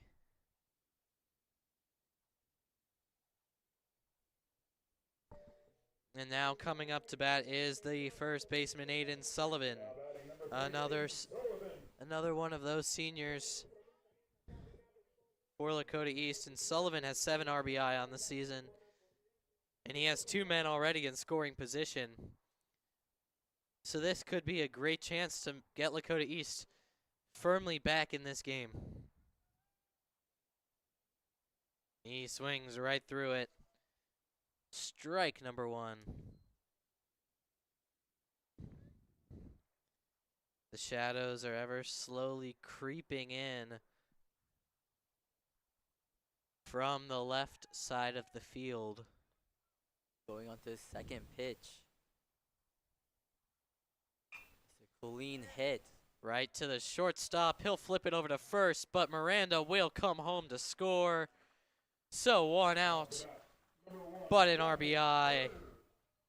Sacrifice ground out for Sullivan. Donovan Corbett also advanced to third on that one. I say that sacrifice is worth it. I would agree, especially with only 1 out now. There's still opportunities for sacrifices that would bring home Corbett and East. And, you know, they're only within 2 now. They still have this inning, and if they need it, the next one. Gavin Bird gonna take the pitch high. Ball 1.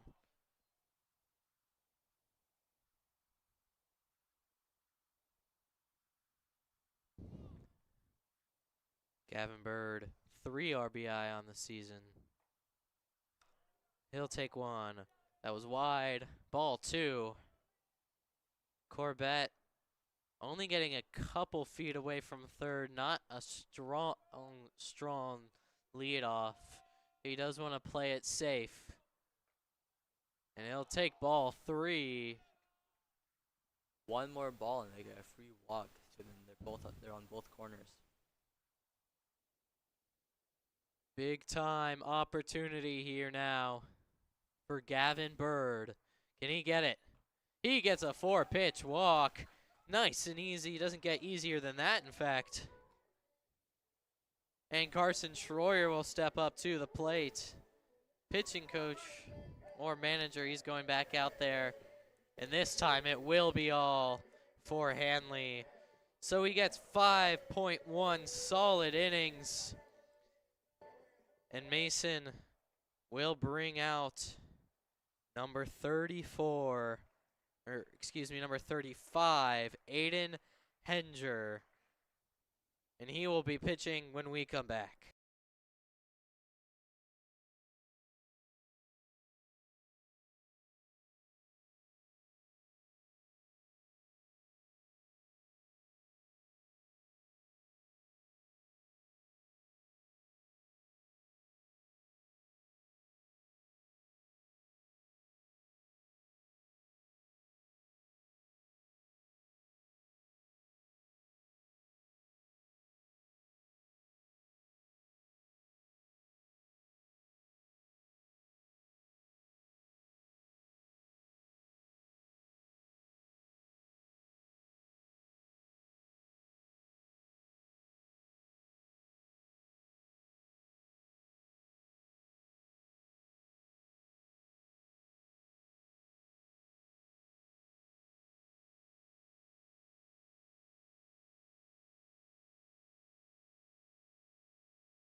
Men on first and third as we come back from this pitching change. The first for Mason.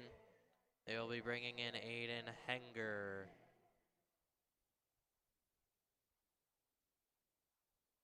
And he is ready. Carson Schroyer is, of course, the man who will be swinging the bat with one away in the bottom of the sixth. At the very least, you want to bring in Donovan Corbett. Bring it within a run. But if you can tie this game up or even get a lead with a home run, that would be pretty awesome. It would be. I am hoping.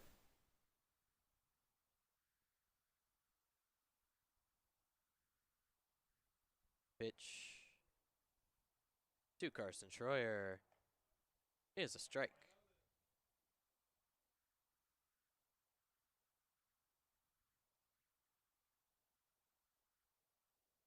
Strike one is the call. And Schroyer quickly back in his stance. The pitch on the way from Henger.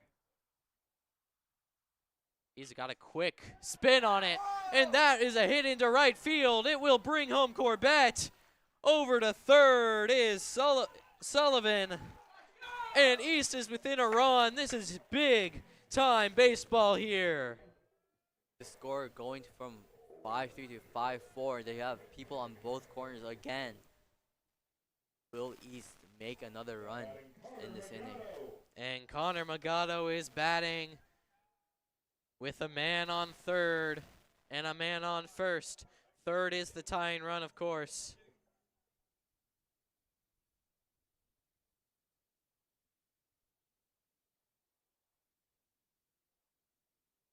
And they are going to bring in a pinch runner for Carson Schroyer. It will be number 25, Liam Nolte, who is supposed to be pitching the next inning, or at least he was in the pen in the last inning. They could be swapping him out.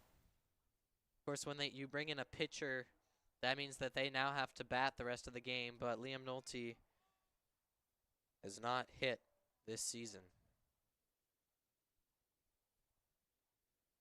Fouled back by Connor Magato. It's strike one.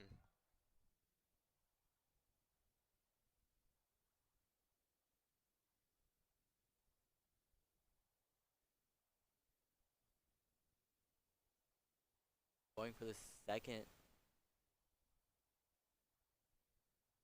Quick glance over to Sullivan at third, or Bird at third.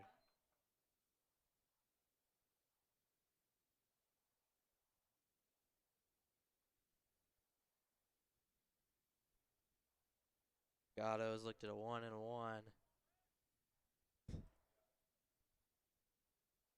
The energy is tense with one good hit. They could bring back and tie up the game. Bit of a chip into the ground. That'll roll back. And it's a 1-2 count. Yeah, you said it, tense. Even in the stands, I mean, there is basically no noise, which is uncommon for this game. This is a big time opportunity here. This pitch could make or break this game.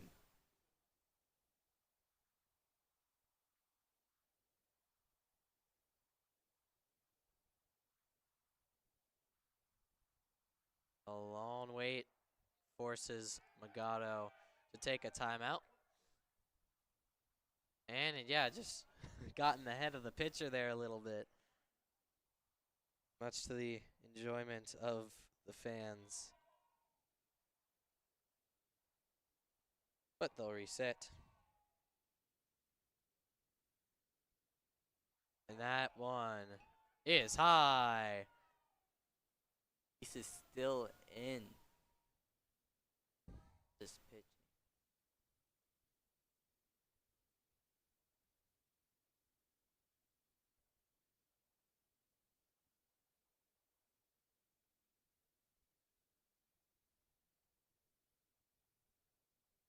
The pitch to Magato.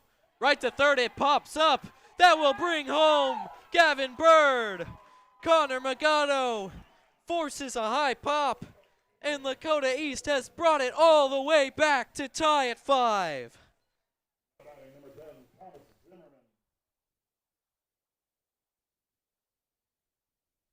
The most unexpected comeback of the game. It was looking bad for East, but now can East take the win in the next, or in this inning, maybe even the next?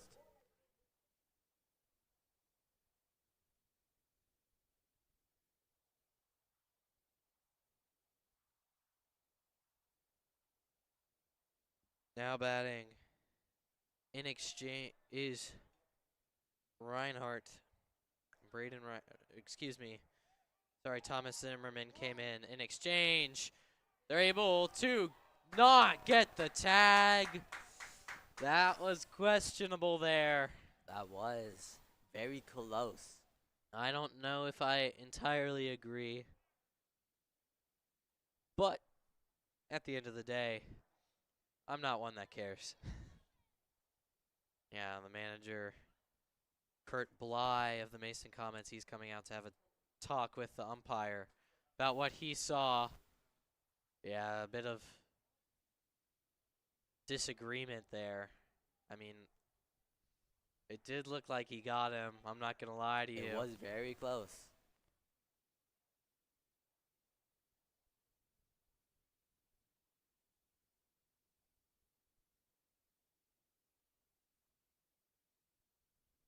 Zimmerman will go back after taking a ball. Does have a runner first and second. And a newly tied up game.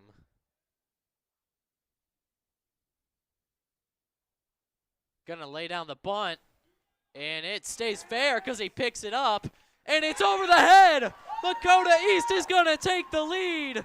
They'll bring one home. And here will come the second. Thomas Zimmerman, an RBI bunt double. Can you believe it? That was the most unexpected thing ever. A double From a run. bunt. Man. It stayed fair. The manager is arguing again, but it would have kept rolling foul. However, the catcher picked it up. He says something happened over on the foul territory. Nothing did happen. He picked it up cleanly. And Lakota East brings it back home. and Kurt Bly trying to defend Mason's undefeated GMC record. Has some spirited words all around. This really was a miracle on the Lakota East side. Yeah, usually those bunts, it's really just to advance the runner, but the errant throw ended up with 2 runs scoring. Now, can East keep this?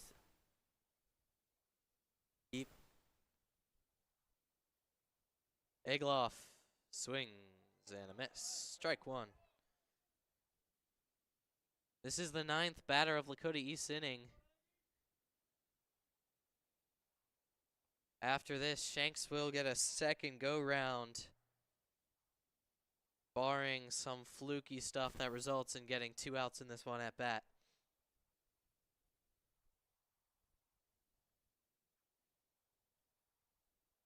Egloff. Foul and out of play. And that's 0-2 now.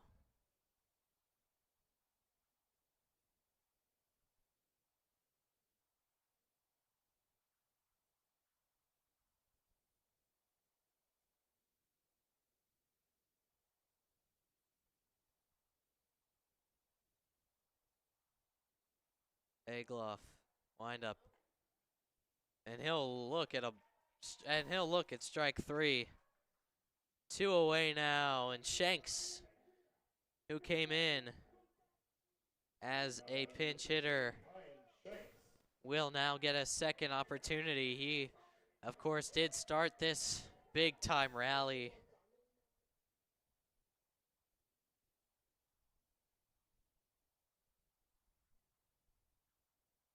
He did have a single earlier this inning.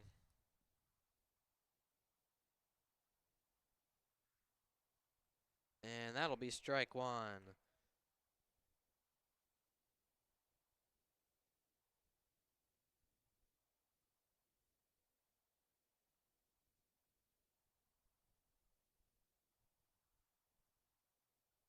The pitch. That's hit over to first base. He will make the catch. 3 away, and Lakota East, new life. All they need is 3 more outs as we head to the 7th.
Top of the 7th, and after a 6-run 6th inning, Lakota East only needs 3 outs to win this game, and they will turn the ball over to the junior Adam Lips. Through 4 innings, he has 3 strikeouts and a 10.5 ERA. Of course, 4 innings is not a great determining factor for ERA, but it shows that he has given up a handful of hits, so it is going to be a crucial factor here, going for the save, that he is locked down. This inning will be an important factor in deciding who will win this game. Mason could make a comeback in this inning, or they could get struck out and East stays in the lead.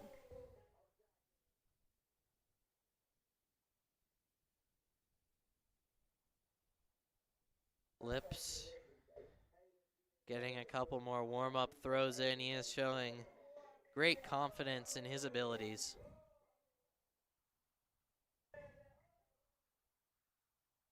Due up for Mason.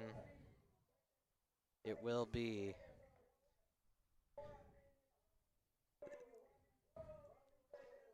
It appears to be. I cannot quite tell if they are leaving Johansson in or if they are bringing in a substitute batter. It will be Johansson.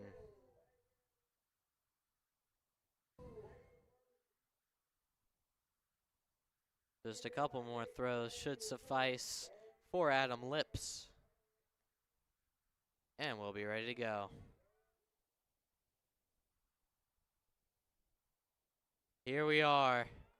The 7th inning. This is for all the marbles here from Lakota East in the Battle of Butler Warren. And these two schools, you know, they've had a rivalry for a while.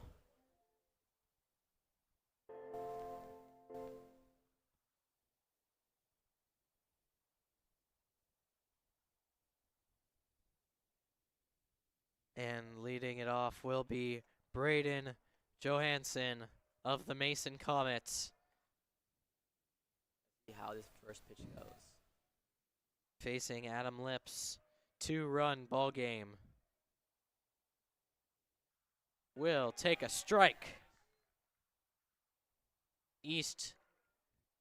It is hard to quantify how electrifying that comeback was. 6 runs in 1 inning. Can do a lot for you. Right field, Miranda under it. He'll make the catch. 1 away. Already East is showing that they're here to bring their A game. With 1 out, can they get 2 more and secure the victory? Coming up to bat is for Mason, Hudson Groppe. Groppe has not gotten a hit in this game. He is 0 for 2 with a walk. And he swings through it. Strike one. Lips staying composed on the mound. Trying to move quickly as to throw off the batters. The pitch low for ball one.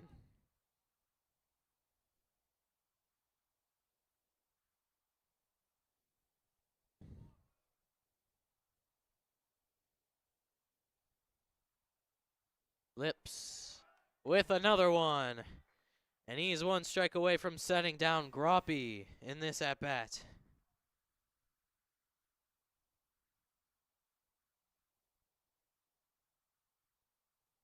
Batter is taking a break. And in these crucial moments, these slight adjustments can mean all the difference. A batter's comfort is a huge part of his game. Sent out to center field. Corbett coming in. Not there. Miranda able to get it and throw it in, and it's a single for Groppe. And the tying run is at the plate in Dylan Heimbuck, who will come back to bat. And Mason's manager out there again. Just do your job, man. There's nothing to argue about. You got the man on base. You got the tying run hitting. He's passionate. He's spirited, but it's you got to know when to call it quits. Yeah, it's a bit much.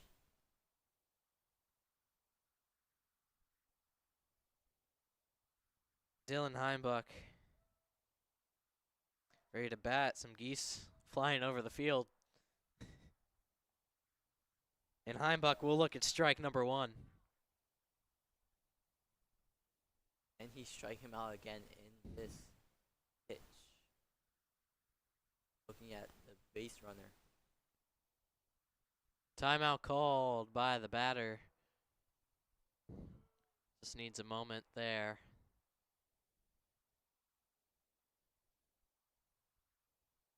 No. Retake his spot in the batter's box. Lips the pitch.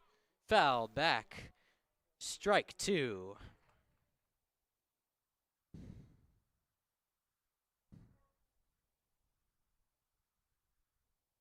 One away in the top of the seventh.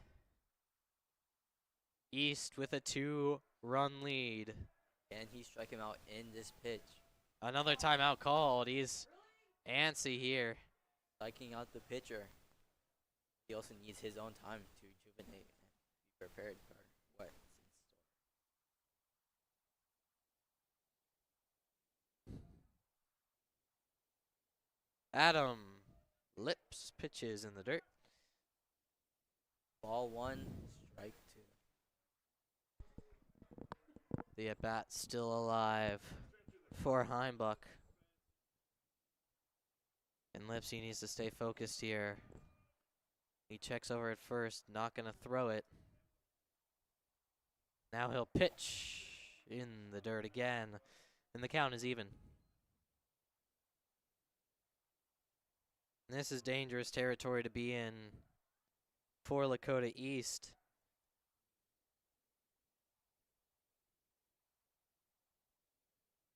Lips the pitch, and he almost hits him, but it just misses. It's a full count.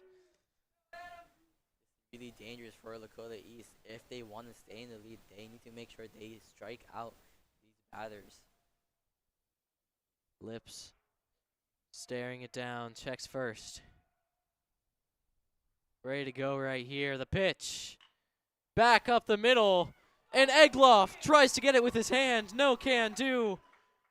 And the tying run is on base. The leading run coming up to bat.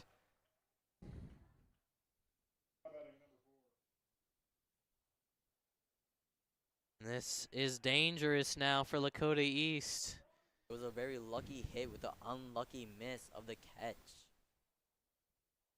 He just didn't play it quite right. It bounced in a moment he didn't expect. And now they're gonna come out to talk to Adam Lips. We'll see what's going here. There is a pitcher up in the bullpen of Lakota East. But at the moment, it appears to just be a meeting with the pitcher. And I would agree with that one, Omar. You don't want to give your pitcher a short rope. You still want to give him an opportunity to get out of this on his own accord. Yup.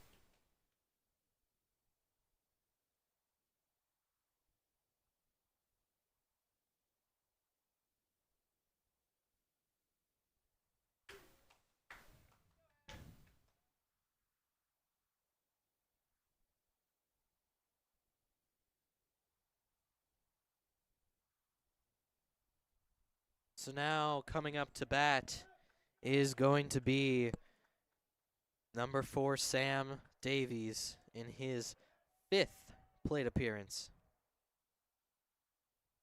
That doesn't happen quite often in high school baseball. It doesn't even happen often in Major League Baseball. 5 at-bats is quite impressive. And that gets into left field. They're running. They're going to send him home. He's going to make it with ease. It's a 1-run game. And that is not what you want to see if you're Lakota East. Mason just got a run and replaced their baseman. There's someone on 1 and 2. Will they score another run before they get struck out? So the leading run is at first base. The tying run is at second. And the batter is Tyler Groff. He needs something here for Mason. That's just going to put it way past any of the infielders. It's only 1 out, so a sac fly that advances the runner to third base could work out in their benefit. Looking behind him. And that ball is low.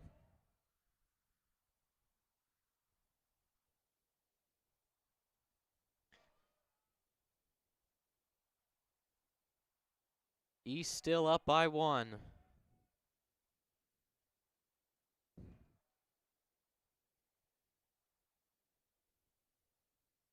Check second. And he'll throw strike 1. Even with the base runners, you got to stay composed. Because you still have the lead. If you can find a way to get these next 2 outs without letting a run score, you can get the win. And it would be very intense for him as just 1 base away. He could score again. And that's in the dirt. 2-1 count.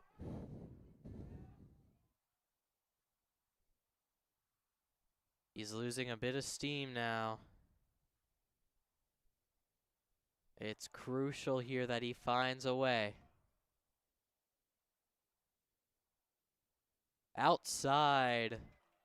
Ball 3. And that might be the last thing that Lakota East would want.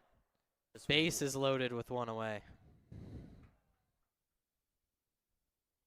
Scary game for Lakota East.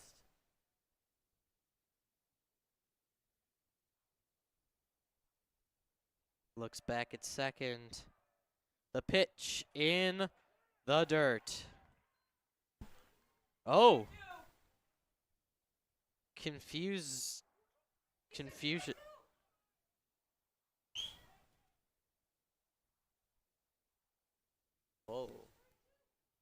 Whoa. There's confusion between about everybody on the mound.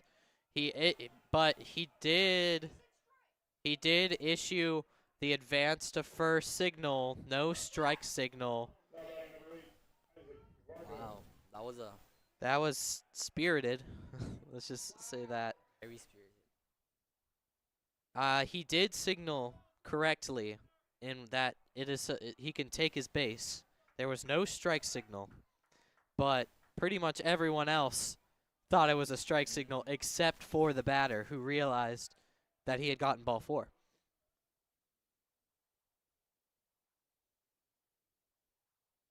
Fans are really going at it. Well, base is loaded. 1 out. That means there's a force at every single base if they can get it. Ball gets away. No advance from anybody. Very tense game. Isaac Vargo with a huge opportunity for Mason. This game has had a lot of emotion and a lot of energy. Lots of up and down, unexpected twists and turns.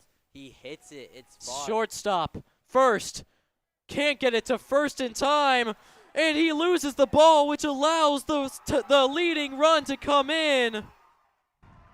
Mason comes back with a 2-point run. Unbelievable there. This is the last thing Lakota East wanted.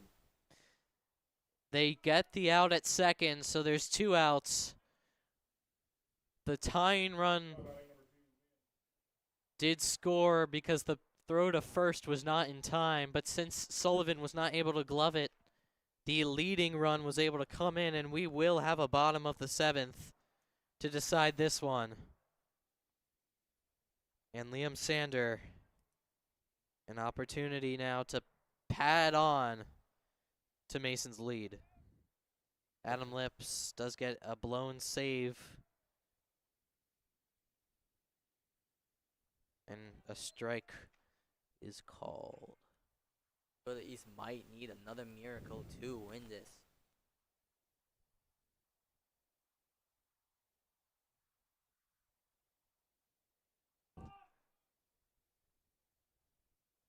Steps off. And he is out on the pickoff. About a interesting series of events there. Interesting plays. Well, Lakota East down a run, gonna have to try to find a way here.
Well, they're gonna move some people around here.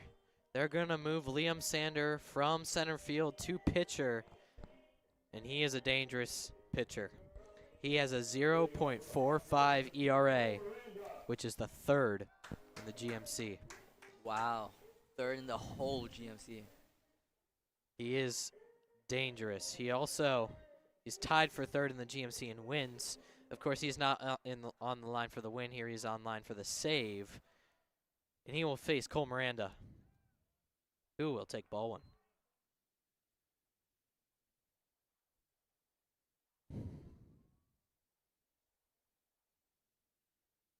Miranda, whoa, up by the head. It's Ball ball number 2. 2.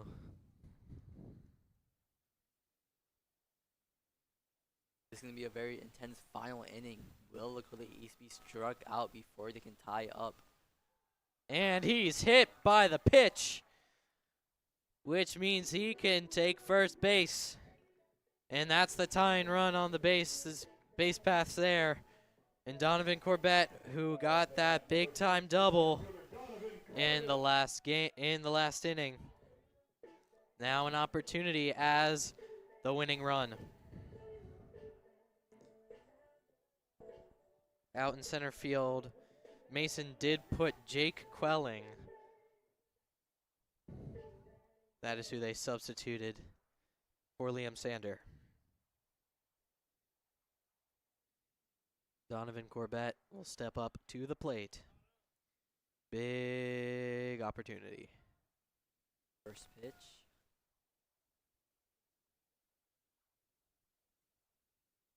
Outside. Nope. Called a yes. No, maybe so. Called a strike. Okay, that's an interesting call.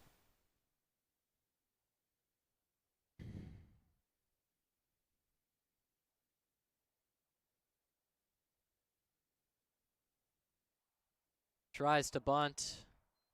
Strike 2 as he fouls it back. Not looking good on East. Need to have disciplined at bats here. Try to put something in the outfield, but not where one of the players is, because then Cole Miranda will not be able to tag up. The fans are screaming hard. Pulls it back. That's ball 1.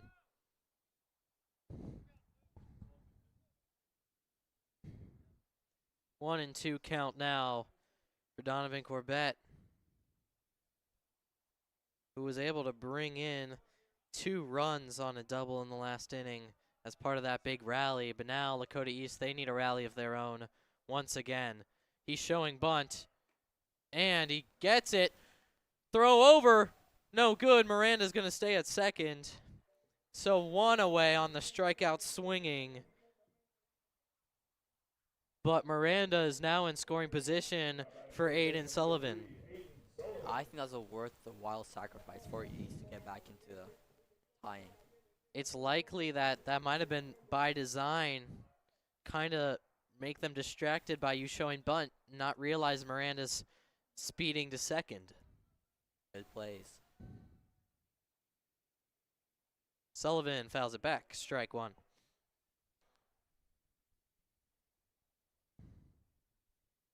Liam Sander trying to get his first save of the season. Usually he does start for Mason,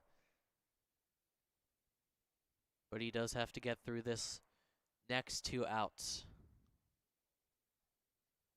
And Another Sullivan follow. fouls it back again.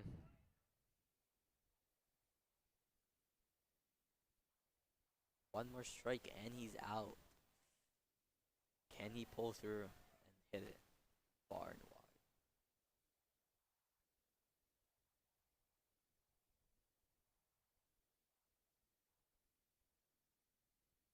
The next pitch to Sullivan in the dirt. Miranda fakes, goes back to second. Well, he thought about it, and then he realized maybe I would be out, and he goes back to second. They need to play a bit safer so they can keep their base.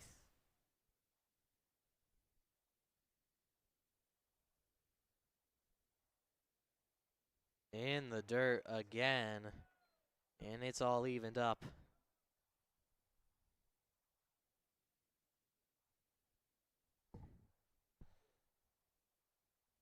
East hanging on, trying to find a way to bring Cole Miranda home at the very least.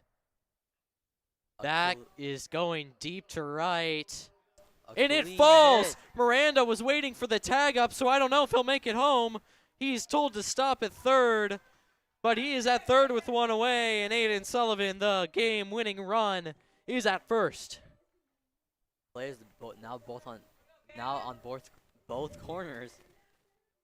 East has a chance to come back. And that was smart by Miranda. In the event that the right fielder was able to catch that ball, if he stayed at second, he could have ran to third without getting a force out. But unfortunately, since it fell. No run was scored. But Gavin Bird with one away has an opportunity. They will bring in a pinch runner for Sullivan, and it'll be Maddox Roth.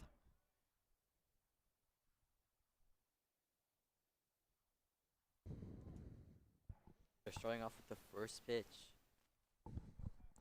Steps into the box and in his stance.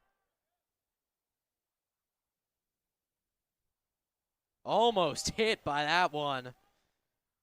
It is likely that Liam Sander did not like how close he was to the plate. That is not a pitch that you mistakenly place.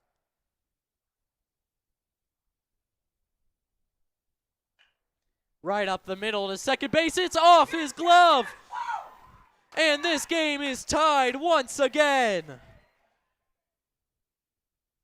Blown save for Liam Sander, the GMC's third best pitcher.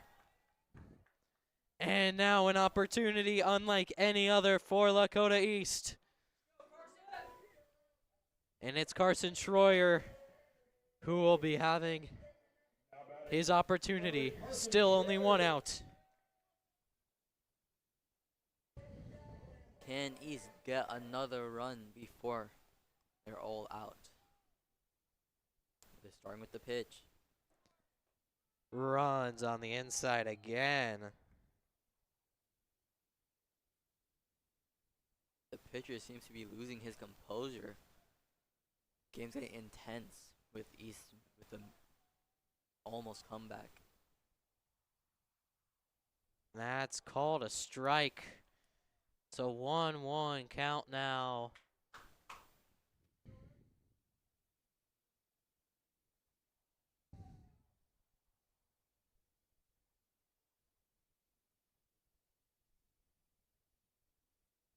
That one is taken. Ball 2. East does not want extra innings here. They want to end it right now. And they have the opportunity. They can bring home the man at second, Maddox Roth. He'll take a quick timeout.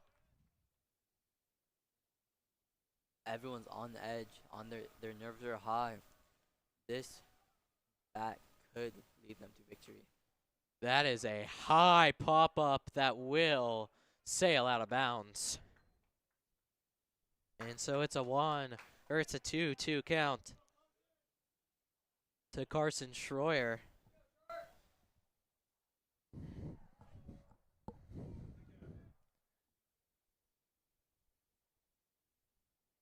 Schroyer staring down the barrel.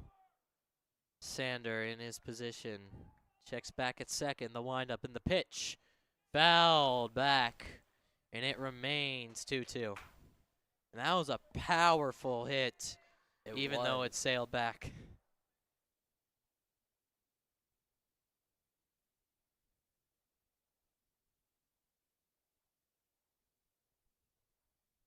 They're both getting ready.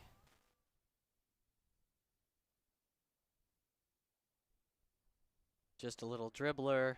Bounces foul. So close, yet so far.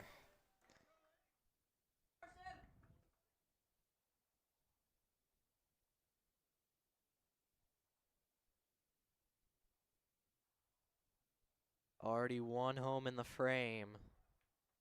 Looking for another one here. That would send us all home.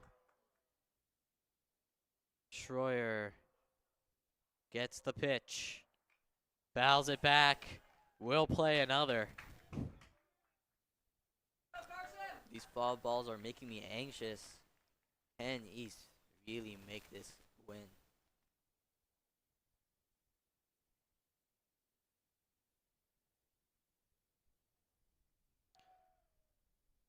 Carson Schroyer back in his stance, and the pitch from Sander.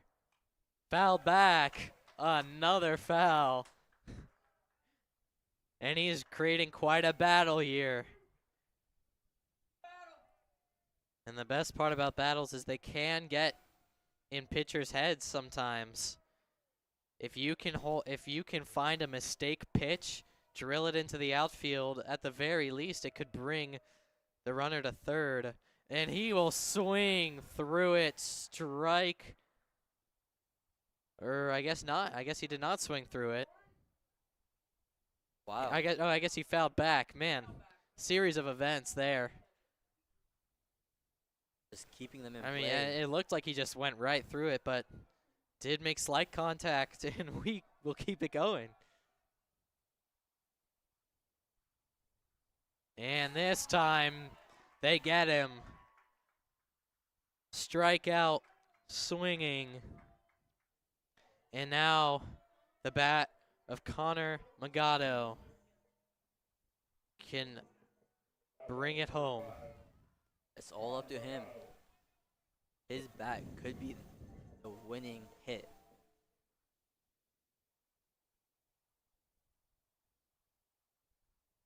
Magato did get that triple at the beginning of the game and a single in the 6th. And he's looking to play hero tonight for Lakota East. And is he their savior, and can he bring them to victory? Strike one looking. That's all right. You can pick your pitches if you so need.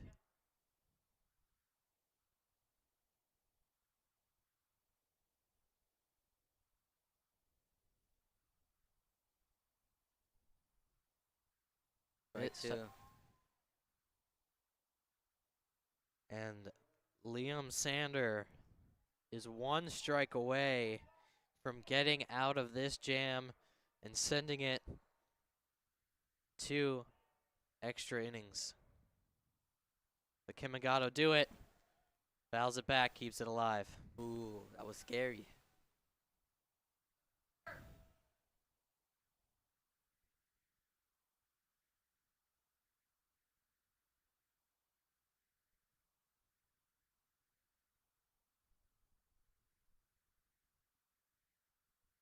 As the temperature's dropping, everyone's on edge. It is getting quite chilly out here, to say the least. Will that affect their play? Sander with the pitch. Outside. Ball one. Still alive here. Can he make that winning hit for East? Or will they go into the 8th inning?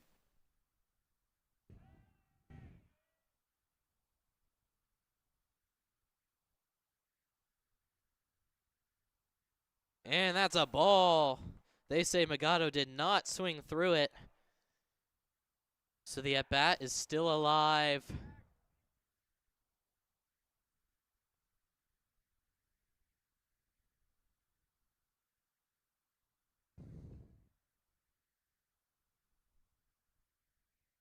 Looks back at second, and now the pitch fouled back. And another battle could be ensuing here between the pitcher and the batter.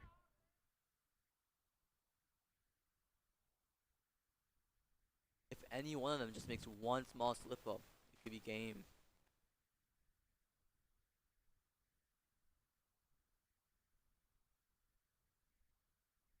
The pitch. Strike 3 called. Can you believe it?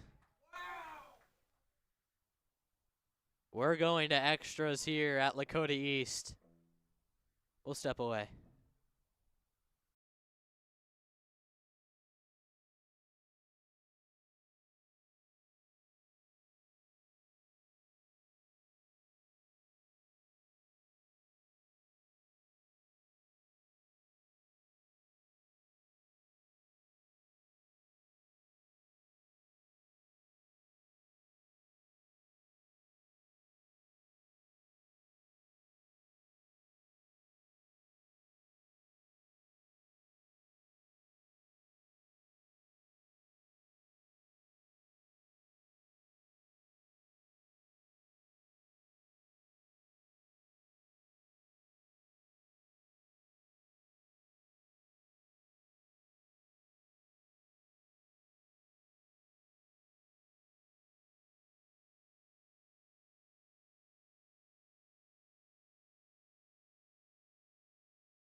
Well, we're here in extra innings. Adam Lips will be taking the mound once again for Lakota East. 8-8 in the 8th inning. Almost 8 o'clock. Been streaming for 3 hours. This has been a long game. It's getting chilly every second. Chillier. Liam Sander will lead off, and that is high in the air. 3 men going after it. Corbett calling it off. He'll make the catch. A clean catch with the high ball.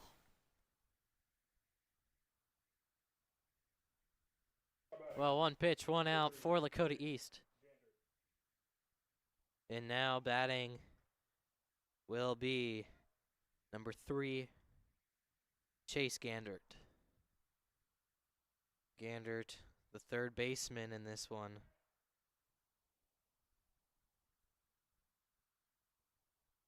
Will swing through strike 1.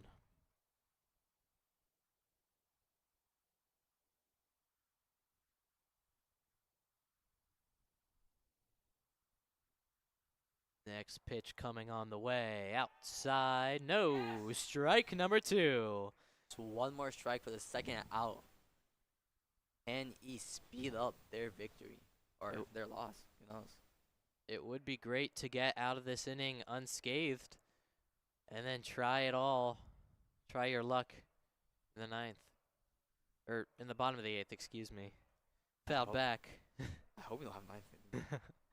That would really be pushing high school baseball to its limits. I mean, we do not have lights here at Lakota East, so once that sun sets too far, this game will have to end whether they want it to or not. And they will call strike 3. So they put down the first 2. And now Grant O'Connor. We'll see if he can get something going here for Mason. Now with 2 away, as we mentioned. Just 1 more strikeout and they can move on to batting. Can East. High fly ball out to center field. Corbett under it. He makes the catch. 1, 2, 3 goes Mason. And East has a chance to win it all right here when we come back.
Bottom of the 8th now. And leading off for Lakota East is Braden Reinhardt. All he needs is 1 hit, and it'll send us all home. That is a deep fence here at Lakota East. And no Lakota East player has a home run yet. And he'll have to face Liam Sander, who worked himself out of his own jam. Everyone's on their feet now. That's outside. Will East be able to get a point and win this inning? Or will we move on to another inning? That would really be a testament to how long this sun can stay out and a testament to just how competitive both of these teams are. It's getting colder by each second. The sun's setting. Yeah, it's quite frigid out here now. And that's 3-0 now. Quite the battle against time, but it seems like East has a chance if they get another ball for a free walk. Well, their offense has really been electric in the last 3 innings, so it would mean a lot. He'll look at strike number 1. then once you got 3 balls, I mean, you're safely able to to look at those strikes, kind of pick your pitch. And that hits him. And he will be on base to start this inning.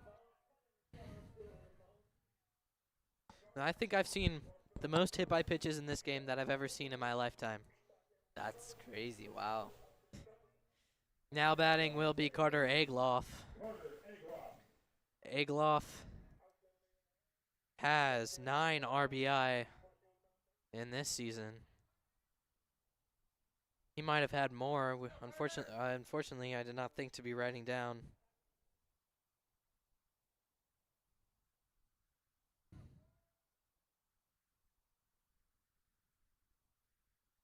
Tries to bunt.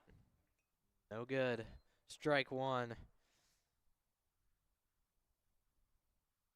Just couldn't connect there, and a lot of strategic moves in trying to bunt here, trying to move the base runner up in Reinhardt. We'll see what he does here. I mean, Egloff, he does have a great pop in his bat. He makes contact with it. They're going to shoot to second instead, and they'll get him there. So it's a fielder's choice, and 1 away.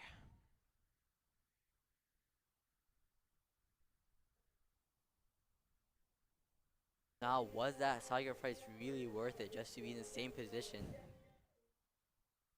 You know, it was worth the attempt. It just didn't. It didn't get far enough away from the catcher there, as to where it would make an impact. Because the idea is that he would get out at first, but since it only dribbled, he got out at second, and now we're back at square one with 1 extra out. But hopefully East can make their comeback. Taken in the dirt, Humel. Yeah, the sun is rapidly setting. It won't be too much longer that this game can continue. So it's ever more urgent for East to just get it done right here, right now. Strike 1.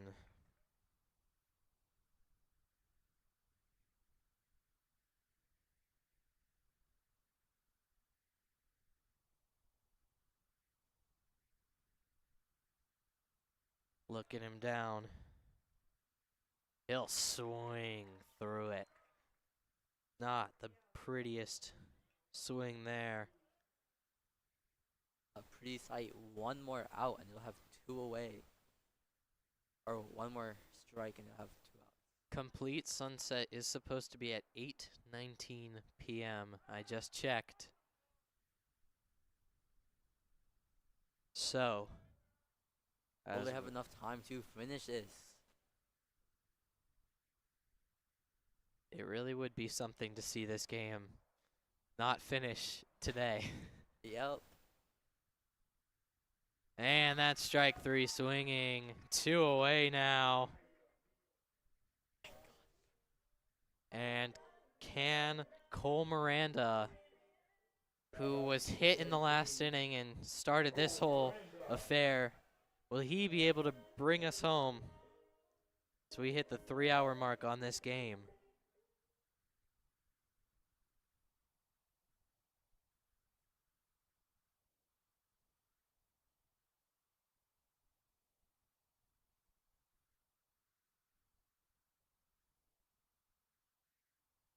Check swing, he went. Strike 1 called.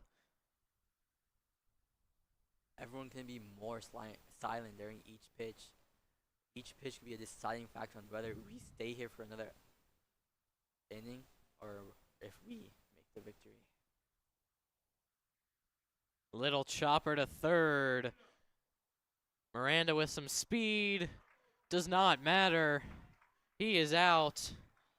And we are heading to the 9th inning, as long as the umpires say so, and yes, they will. We're heading to the 9th. We will be right back.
Well, we're here in the 9th inning of a 7-inning game, and we're still tied at 8 apiece.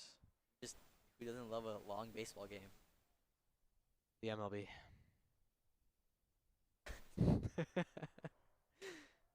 Adam Lips back out for his 3rd inning. That one's dribbled to Egloff, over, and caught by Magado at 3rd. He got moved over there, and they put Maddox Roth at 3rd base. Magado, excuse me, was at 1st base now. And now Groppy gonna take. Will we have a repeat of last inning where he struck them out in a matter of seconds? That would be pretty remarkable. It would be. And I would not be opposed at all. Quick and easy is the best way to get things done in baseball. The pitch from Adam Lips. Hit over to shortstop. Can he throw it over in time? He does. 2 away now. A 6-3 put out. And a great throw from Gavin Bird. And now batting will be goodness. With long games comes tired tongues. Heimbuck will be batting for Mason. One more out and East will be batting. Foul back. Ball. And the count is 0-1.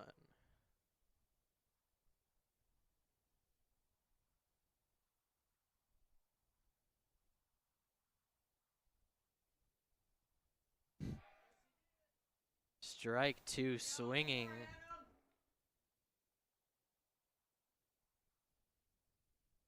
And they're 1 strike away from getting out of it. Batter timeout called.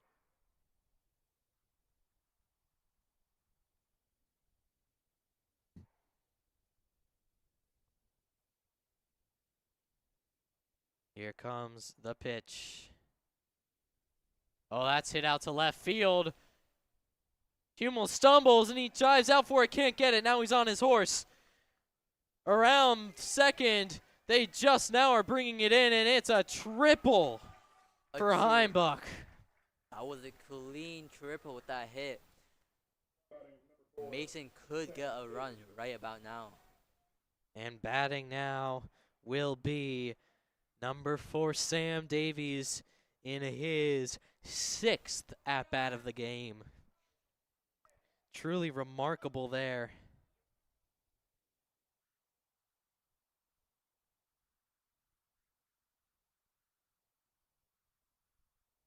Lips wind up in the pitch. High ball 1. And this is interesting situation here. And Kumeli, you saw he just kind of stumbled out in left field. It's almost as if he wasn't ready for it on that last play.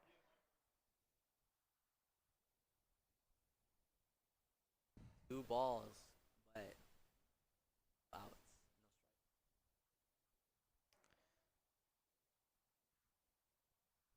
The pitch. That's high up in the air. Kumel coming in. He'll make the catch. Strands the runner. And they're switching position. And Lakota East saves it here, heading to the bottom of the 9th. Likely will be the last half inning. Let's get her done.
top of the order will be facing Liam Sander in his third inning. Donovan Corbett will be batting. He's been important in this game, 1 for 4, but that one was a 2 RBI double. And he can do it. The crowd is rowdy. Everyone's tired, but it's an intense game. He hits it, but it's a foul ball. Strike 1 swinging. It's getting chilly. Chilly, chilly, chilly, chilly.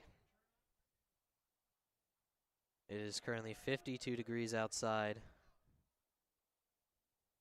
which is very much not weather that baseball is traditionally played in, as Corbett takes another strike.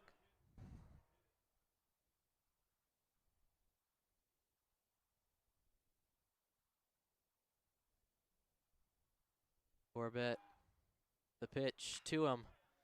Gets right to the third baseman. A hustle. He's off the bag, but he lays down. No, the ball the ball flies out of his glove on the attempted tag. Corbett is safe at first. That was an intense play. I thought he was out for a second. He laid down the tag, but the ball was not in the glove. And there is a runner on base now. Can East use this to their advantage to make the winning play? Aiden Sullivan at the plate now.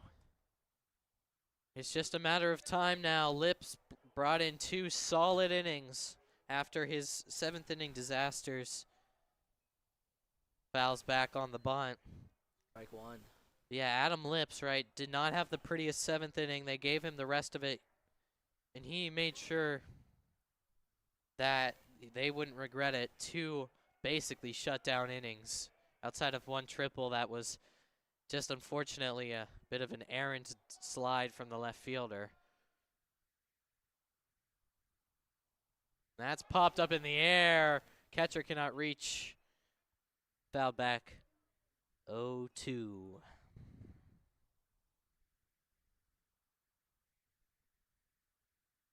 Aiden Sullivan likely will not try to lay down another bunt here.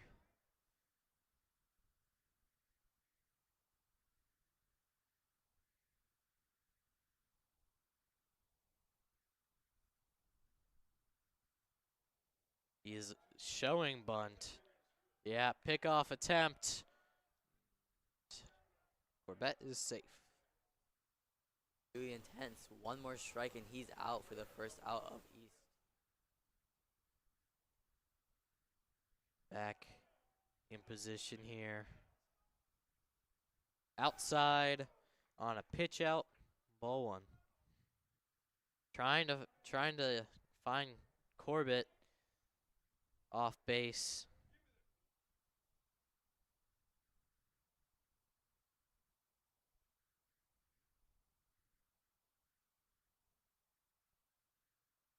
They try him again, no go. They're really nervous about Corbett stealing.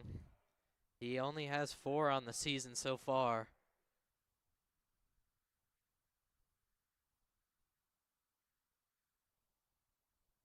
Now he goes, but the foul ball will negate it.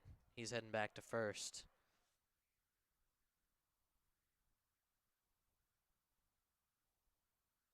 Sun is setting fast. Yeah, the shadows are really coming out. They weren't really existent not too long ago, but that sun.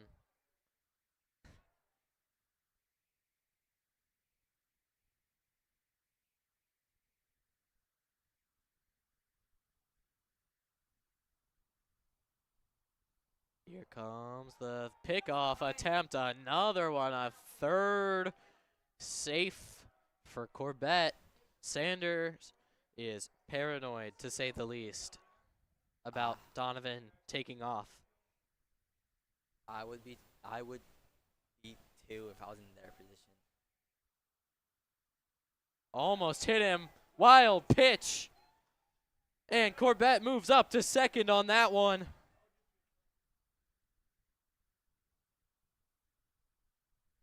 And it's a 2-2 count now.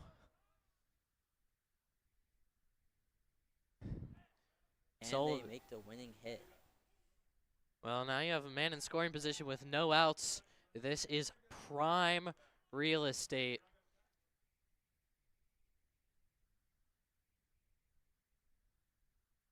Into his motion. Sander gets him swinging.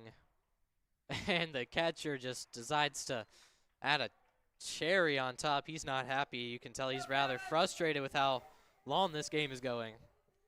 He probably was promised some, maybe like an post-game outing with the team at some sort of dining establishment, and he's hungry. He wants to go eat. Oh. I mean, I would be too. All these players been playing hard for the past 3 hours. They deserve a meal. Yeah, maybe we can take a dinner break. We'll install like some floodlights, and we could get the game continuing.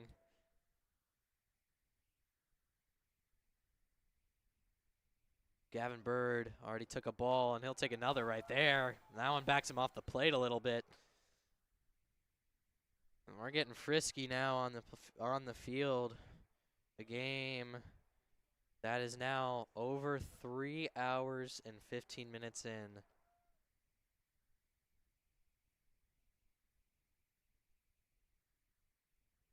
One away in the ninth. How long can this game fully last? The sun's almost fully set. The shadows are overcast everyone. Well, it's 3-0 now to Gavin Bird.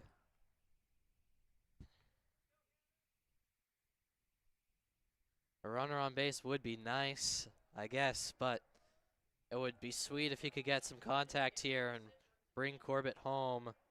He'll watch a strike. 3-1. This is interesting. Sun is just about set here at Lakota East. It's about to fall behind the school building, which is behind home plate.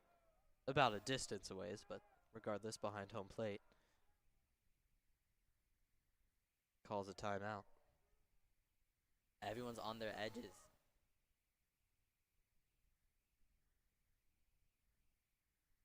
The pitch to Bird. Fouled off. It's 3-2. A full count to Gavin Bird.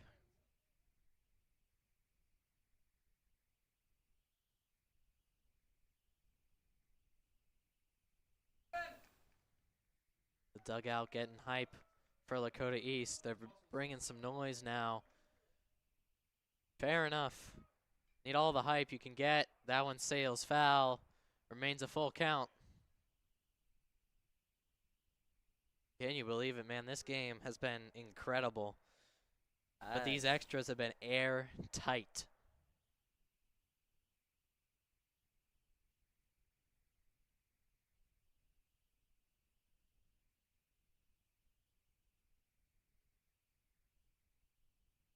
And that's a pass ball.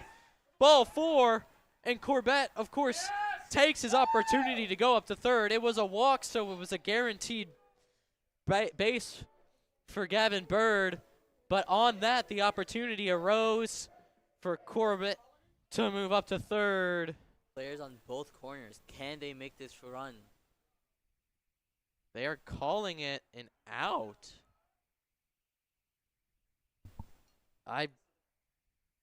They're talking to both coaches. This is interesting. I mean, they're having some sort of discussion. I guess they're trying to call it here. But I mean, they're still batters, there's still sunlight. They gotta finish the game before the sun sets. I mean, yeah, I understand wanting to reschedule, but if this game is basically about to end, if they can score, if they don't score, then you can call it. Yeah. But this is interesting here. A run away from a win. This is a big time game too. I'm on two of the best in the GMC. And they are calling it. No happiness there. Yeah. I would understand that one. The frustration from all the players. Yeah. East is not happy at all. With one out in the 9th inning and a man on first and third, they are calling the game here. That is stunning. I don't even know what to say. This has been a heck of a game. Yeah, to end a game like this in that sort of fashion, I would be livid if I was Coach Mouse for Lakota East, but man, I would not for 1 second have let this game get called. I would have gone down fighting, but I mean, he's just kind of deliberating and he's agreeing. That's interesting stuff. Man. Very interesting call to end it here with still sunlight. Yeah, I mean, I don't know how well you can tell from the camera, but there is still plenty of light out. On the field. Yeah, I'm just amazed. What a call. Such a big game. 3 hours 20 minutes into this game and they call it. They might be discussing I mean, East is not backing down. Both runners are still on their bases. I would hold my ground too if we're this close to a win and they pause. We're going to stick it out until those managers and those umpires leave. We're going to figure out the official ruling. If they decide to postpone the final of this game, we will not be able to cover it. Sadly, that's just how it works.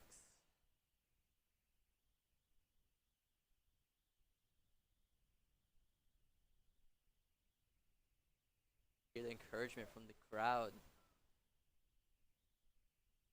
They're discussing some more. How much discussion do you really need? You're burning sunlight, literally. I mean, if you're not playing this game, you're not playing this game. I mean, that's all. That really should be it. Yeah.